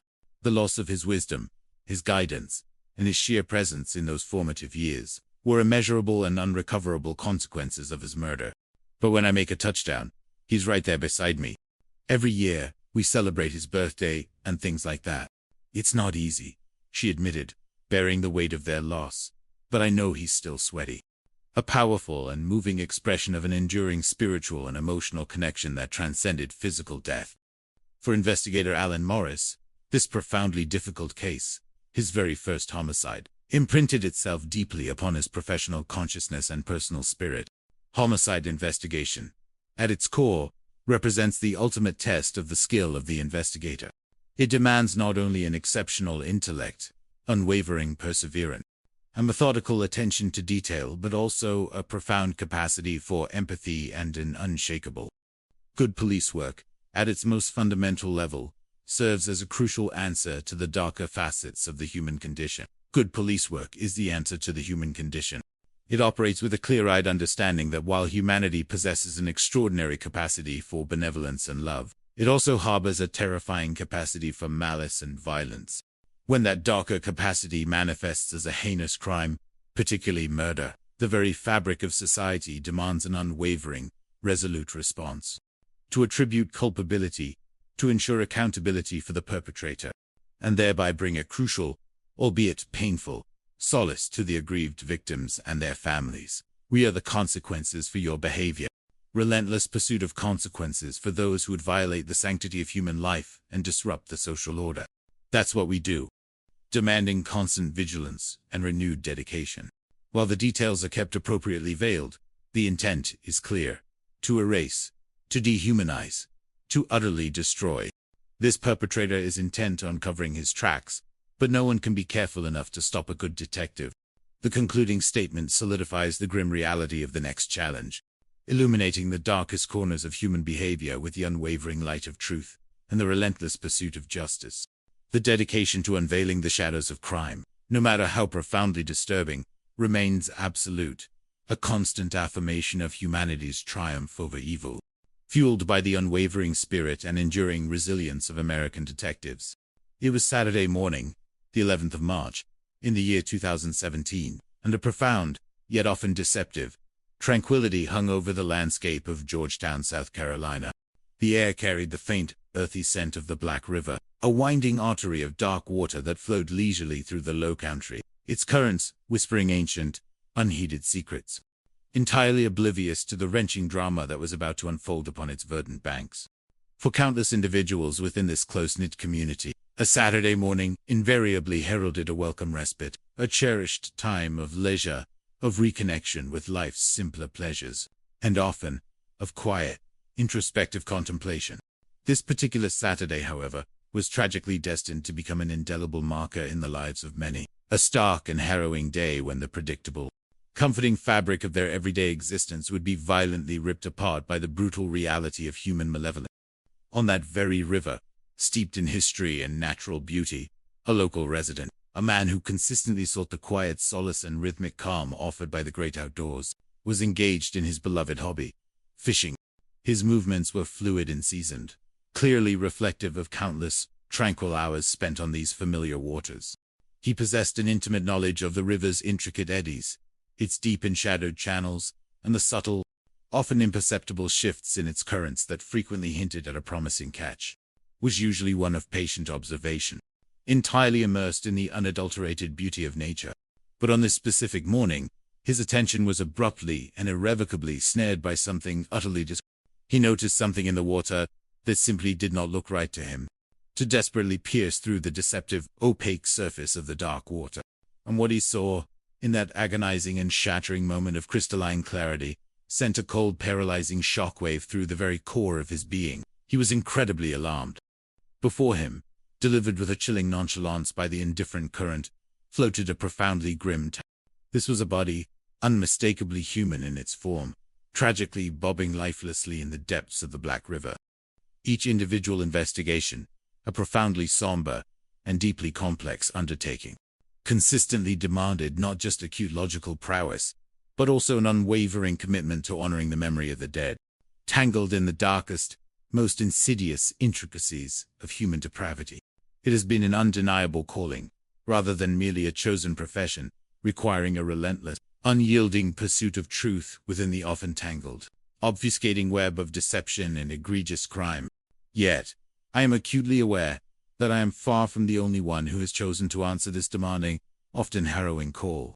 Across the sprawling expanse of this nation, in the quietest towns and the most bustling, anonymous cities, there exists a rare breed of exceptionally dedicated individuals, men and women who possess the unique fortitude, the piercing insight, the unflagging perseverance, and the profound moral compass absolutely necessary to painstakingly solve the seemingly unsolvable, to tirelessly pursue and ultimately catch a ruthless killer, and, in their most fundamental and sacred duty, to find justice for the silent dead.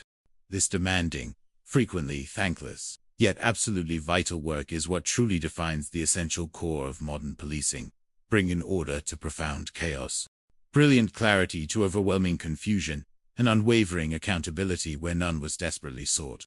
That, in the purest and most resolute sense of the word, is precisely what it takes to be an American detective. Rolling. This is investigator Alan Morris. Specialized lexicon of law enforcement classifications often arises in moments such as these. How come down here they call an investigator instead of a detective? Speaks volumes about the practical. Investigator Morris, articulating with the straightforward practicality characteristic of those who confront complex, grim realities daily, clarifies this precise point with an unassuming yet comprehensive I guess because we're general investigators, he explains, offering a concise and illuminating insight into the comprehensively broad and often challenging nature of his duties within the Georgetown County Sheriff's Office. Unlike larger, more sprawling metropolitan police departments that frequently boast highly specialized homicide, robbery, or fraud units, smaller or more geographically expansive county-level agencies routinely require their personnel to be exceptionally versatile, thoroughly equipped, and mentally prepared to handle a wide, diverse array of criminal acts and their ensuing investigations. Maurice's specific remit, as he meticulously outlines it, is indeed broad, encompassing an expansive spectrum of criminal activity. I worked everything from fraud cases, burglaries, bank robberies, pretty much anything and everything. This sheer breadth of professional experience invariably cultivates an exceptionally valuable adaptability, an ingrained readiness for the wholly unexpected that proves absolutely crucial. Unexpectedly confronted with a case as severe and morally demanding as a murder, he articulates the inherently unpredictable rhythm of his professional life with a quiet, yet intense gravity. We might get a call out. You just never know. It could be a normal day. But a normal day can turn to a busy day really quick. This honest sentiment perfectly reflects the perpetual state of alert readiness demanded by the profession, the constant, underlying awareness that even the most profound tranquility can, in an instant, dissolve into urgency, chaos, and high-stakes demands. For Maurice, this profoundly demanding work transcends the conventional definition of mere employment. It is, in his own words, an intrinsic, an inseparable part of his very being. Really and truly, this job is life, he concludes, a profound and earnest statement that eloquently underscores the deep personal investment, the tireless dedication, and the relentless, unyielding commitment required of those brave individuals who choose to stand on the often brutal front lines of justice. This, he means, is not merely a scheduled night. It is a life irrevocably defined by dedication, marked by sacrifice, and driven by an unyielding pursuit of fundamental truth for those victims who can tragically no longer speak for themselves. The profoundly grim discovery had been made in the sprawling expanse of the county jurisdiction, as is invariably standard protocol for such a grave and chilling finding, particularly when it occurs outside the immediate confines of established city limits. The Georgetown County Sheriff, office was the primary responding agency tasked with marshalling law enforcement to go out there. The call itself, a sudden siren of urgency and deep-seated dread, pierced through the quiet afternoon, reaching investigator Maurice and his dedicated team around 1:30 that day. It was an abrupt alert that instantly transformed the mundane, everyday routine into a situation of critical importance, abruptly redirecting all professional focus to the river's sorrowful, horrifying offering. When I got there, they were in the process of bringing the body to shore. Morris recounts, detailing the inherently delicate and respectful, albeit deeply unsettling, procedure of recovering human remains from water. The retrieval of a body from an aquatic environment is never a simple undertaking. It inherently requires painstaking, careful coordination, often considerable physical exertion, and a vigilant attention to detail, all ensuring that no further harm comes inadvertently to the deceased and, equally critical, that no potential forensic evidence is unknowingly disturbed or lost. Law enforcement officers had to actually physically grab hold of the individual by clothing and just ease him back to shore. This hands-on, deeply physical act of respectful recovery is, for any officer, a stark and direct confrontation with mortality, implicit vow to the victim that their agonizing journey toward justice has now formally begun. The initial moments at any such scene are invariably marked by fundamental questions, an almost subconscious triage of myriad possibilities. Was this somebody that had perhaps fallen in the water or out of a boat? You just don't know. At first glance, a water recovery could conceivably encompass a tragic accident, a desperate suicide, or indeed, something far, far more sinister and premeditated. The logical mind naturally grapples with the most innocuous explanations before reluctantly confronting the potentially darker, more disturbing truths. Hopeful hypotheses of accidental drowning swiftly and utterly dissipated. The scene, stark, chillingly unambiguous, and undeniably horrifying, painted a dramatically different and profoundly disturbing picture, one of deliberate cruelty, calculated violence, and heinous intent. But when they brought him to shore, it was immediately evident to me that he had not fallen in the water accidentally. The immediate visual forensic evidence, stark and undeniable, absolutely negated any lingering possibility of a tragic misadventure. What tragically lay before Maurice and his professional colleagues was not the random, heartbreaking tragedy of an accident, but the clear, cold, chilling calculation of premeditated murder. His wrists and his ankles were bound with speaker wire. The casual, everyday nature of the material chosen for the binding common household speaker wire spoke with a chilling eloquence to a callous indifference, perhaps even an opportunistic impulse on the part of the perpetrator. It wasn't specialized rope or intricate chains, but a generic household item deliberately repurposed for a horrifying, brutal act of subjugation. That to me was a clear indication that he had been the victim of homicide. There was simply no room for doubt, no ambiguity to painstakingly parse. The bonds, raw and undeniable, were a silent, yet powerfully eloquent, testament to a human life violently and deliberately extinguished, unequivocally signaling the grim and chilling opening of a full-fledged murder investigation. What is already an intrinsically complex homicide investigation, when your victim is found floating in the water, it enormously complicates the case. Investigator Maurice emphasizes with the gravitas of experience, and this observation resonates with the deep, disquieting truth within the unforgiving realms of forensic science and criminal psychology. Water, while often beautiful, purifying, and life, paradoxically acts as a relentless corrosive agent against delicate forensic evidence, systematically degrading, distorting, and, all too often, utterly obliterating crucial clues that investigators desperately rely upon for resolution. Water does terrible things to human bodies. It is a chillingly understated truth that forensic experts confront with grim regularity. The natural, inevitable process of decomposition is fundamentally and drastically altered by aquatic immersion. Tissues swell and distort, delicate external features blur into and, crucial, subtle traces of trauma become irrevocably obscured. This severe degradation makes the primary and paramount task of definitively determining how a life ended incredibly difficult, often defying precise forensic analysis. They can't tell the cause of death looking at the remains because they're in such poor condition. Without a clear, immediate understanding of the fatal injury, the investigative path instantly veers into a far more challenging, winding, and ambiguous course. Here, the elements in the south can be tricky, even in February and March. While these transitional months might evoke popular images of uniformly cooler temperatures further north, the climatic reality in the low country can vary dramatically, with periods of unexpected warmth that significantly and subtly influence biological degradation processes. An interaction with various natural elements within the river further contribute to the rapid degradation of delicate human tissue. The water plays a factor in the decomposition and the speed.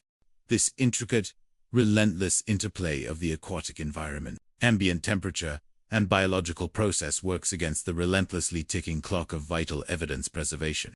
The extreme external state of the body presented an immediate and profoundly distressing obstacle to initial visual identification. The face is unrecognizable. This raw, tragic, and deeply disturbing detail meant that a positive, immediate identification of the victim was simply not possible at that initial point. The deceased, so recently a person with a distinct name, a beloved family, and a rich, vibrant life story, was, for the moment, tragically reduced to an anonymous victim. Stripped of their unique individuality by the cruel, dual hand of violence and the indifferent, relentless processes of nature, the urgent, pressing task for the investigators now became unequivocally twofold: to meticulously restore identity to the victim, and, equally critical, to bravely uncover the hidden, terrible narrative of their final, terror-filled moments. Despite the initial anonymity relentlessly imposed by the water's pervasive and corrosive effects, a flicker of recognition, a nascent, intuitive connection, stirred deep within investigator Morris's experienced and discerning mind. He found himself thinking back, not to an active case currently dominating his overflowing docket, but to a recent still-open file, a poignant missing persons report that had lingered quietly, almost insistently, in the background of his professional thoughts. But I was thinking back just because we had already been investigating a missing person, he recounts, the memory bringing a grim resonance. The connection, a delicate yet insistent thread of intuition, brought forth the image of a specific individual and the troubling circumstances of their unexplained disappearance. I remember Ms. Brittany Green came in to report a missing person. Her story had resonated with the department, painting a clear and deeply concerning picture of a man whose routine, and indeed his very presence, had abruptly and inexplicably vanished. Brittany, with an understandable blend of worry and precision, had provided the essential, vital details to the police, meticulously establishing the identity and crucial context of the missing individual. She says his name is Leon Harrison Jr., but everybody calls him Jack. The deeply personal familial bond was also central and deeply emotional to her report, and he is the father of her 2 children.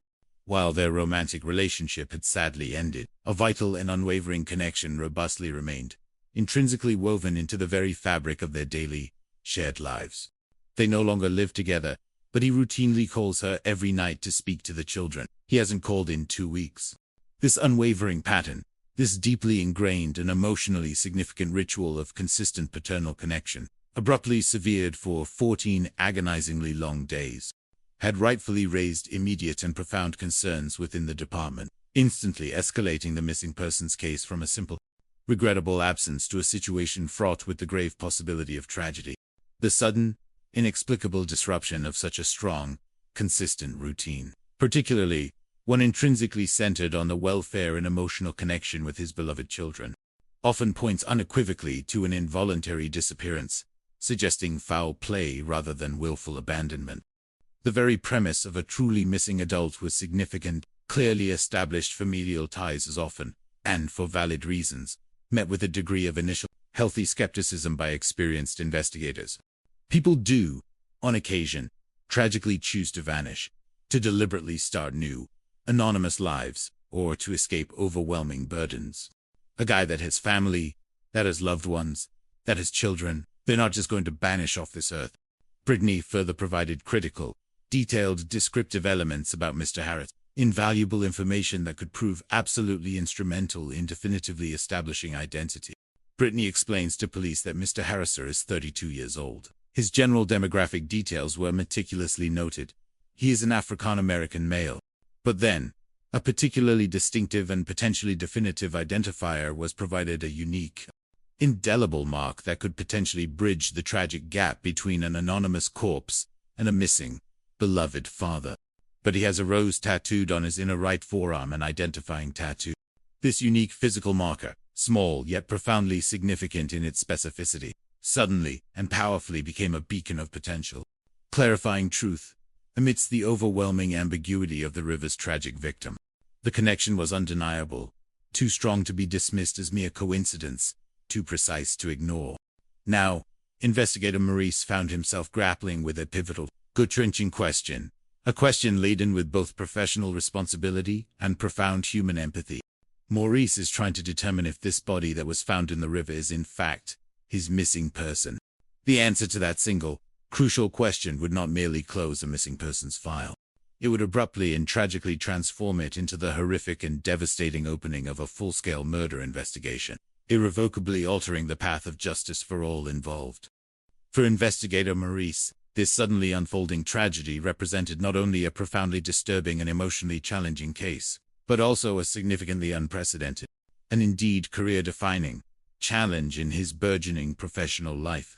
Investigator Maurice generally works property crimes, and the careful, detailed investigation of offenses directed against material possessions and financial security. This type of essential work, while often complex and undeniably vital to ensuring community safety and economic stability, rarely plunged him into the immediate, visceral horror of human-on-human violence, or required him to navigate the dark, treacherous psychological labyrinths of a premeditated killer. The current case, therefore, was a stark and jarring departure from his established professional routine. If this is, in fact, a homicide, it will be his very first. The immense weight of this distinction was palpable, heavy in the air. A first homicide case is never merely a professional milestone to be marked. It is, more accurately, an unforgiving trial by fire.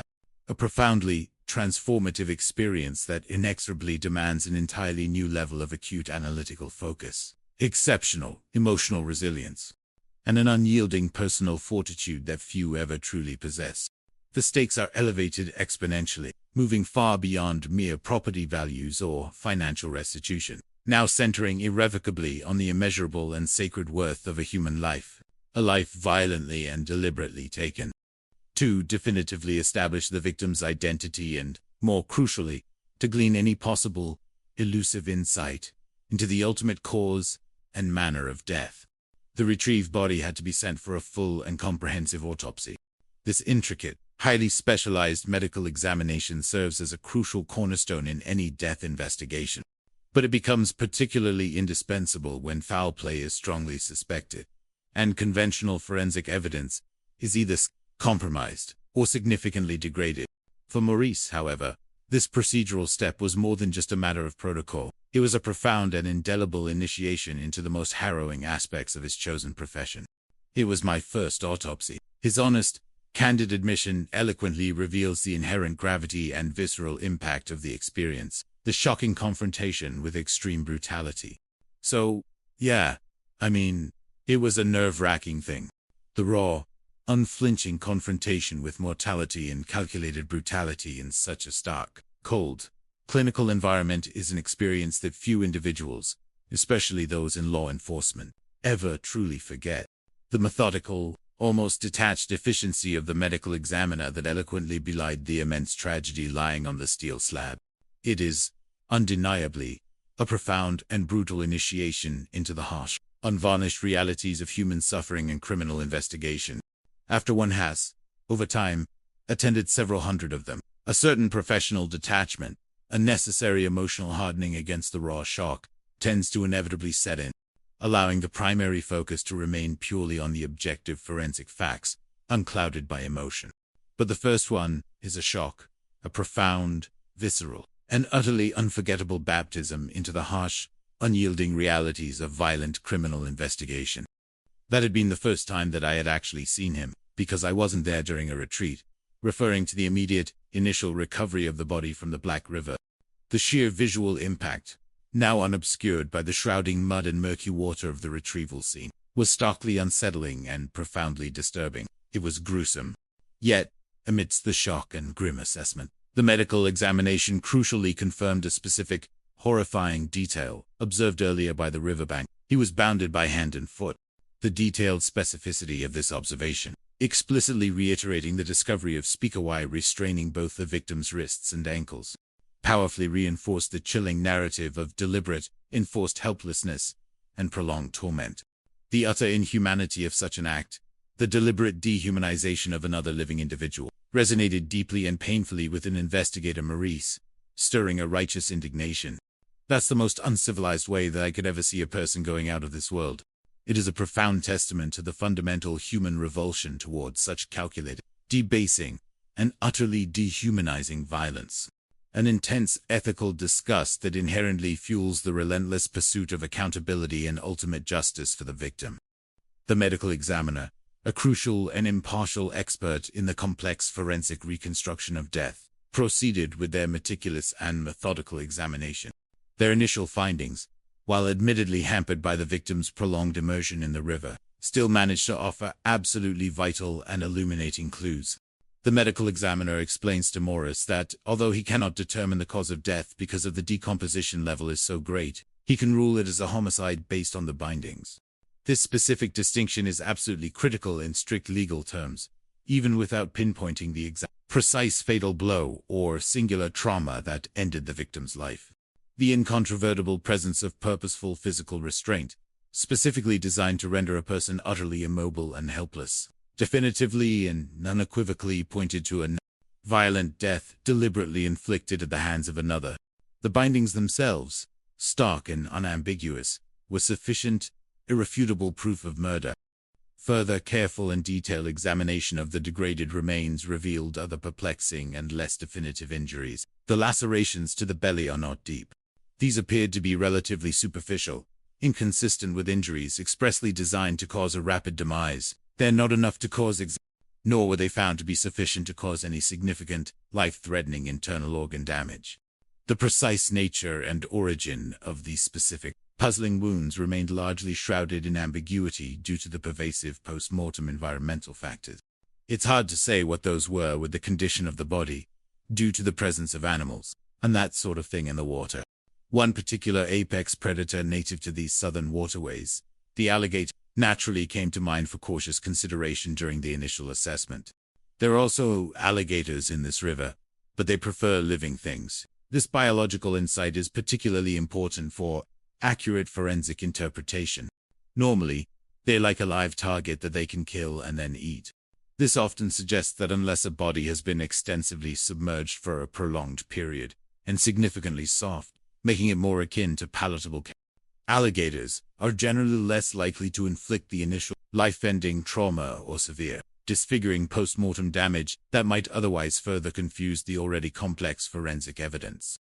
Despite these significant and inherent challenges in achieving a precise forensic determination of the exact cause of death, the medical examiner, drawing upon years of specialized expertise in countless trauma cases, was able to offer an educated professional opinion. A carefully considered hypothesis firmly grounded in their deep and nuanced understanding of severe bodily injury. The medical examiner offers an opinion that perhaps a beating was involved that caused the death of unforced trauma, but he can't even really say that, he just doesn't know. This qualification, while inherently frustrating for investigators who desperately seek concrete and definitive answers, is a hallmark of rigorous scientific inquiry. Without absolute, irrefutable evidence, any speculation, even from an expert, must remain appropriately cautious and qualified. It underscored, with sobering clarity, the profound and challenging limitations consistently imposed by the victim's prolonged immersion in water. The water's pervasive and destructive impact extended far beyond merely obscuring the precise cause of death. It systematically degraded and utterly eradicated what are often considered critical cornerstones of modern forensic identification. When your victim has obviously been in the water for an extended period of time, there is no way DNA trace is going to survive, or fingerprints survive. These critical forensic tools, which so frequently provide the crucial, undeniable links between victim, crime scene, and perpetrator, were rendered utterly useless by the relentless aquatic environment. The constant washing action of the river systematically erases delicate dermal ridge patterns, while biological materials like skin cells, hair. So you're not going to find something that identifies somebody responsible for this. This sobering acknowledgement was a profound and stark reality check for the investigators, powerfully underscoring the immense challenge that lay ahead. Without direct DNA or fingerprints unequivocally linking to a suspect, they would need to painstakingly rely on other, often more subtle and challenging forms of evidence to piece together the truth. Yet, amidst these significant forensic limitations and the general, pervasive degradation of evidence, the autopsy, through meticulous attention to detail, unexpectedly yielded one profoundly significant and, ultimately, incontrovertible finding: a singular, powerful clue that would definitively answer the most pressing question of the victim's identity and dramatically propel the investigation forward. The findings of the autopsy were relatively useless, with one major exception. The presence of a rose tattoo on the right arm identifies this body as that of Leon Harrison Jr., also known as Joe. This small, seemingly innocuous, yet now grimly significant, permanent mark of self-expression, now tragically transformed into a pivotal identifier, unequivocally restored Jr. his name, even in death. With this definitive identification, the character and urgent trajectory of the investigation dramatically shifted. The case of missing person is now retitled homicide. The entire file moved abruptly from an anxious, hopeful search for a living soul to a determined,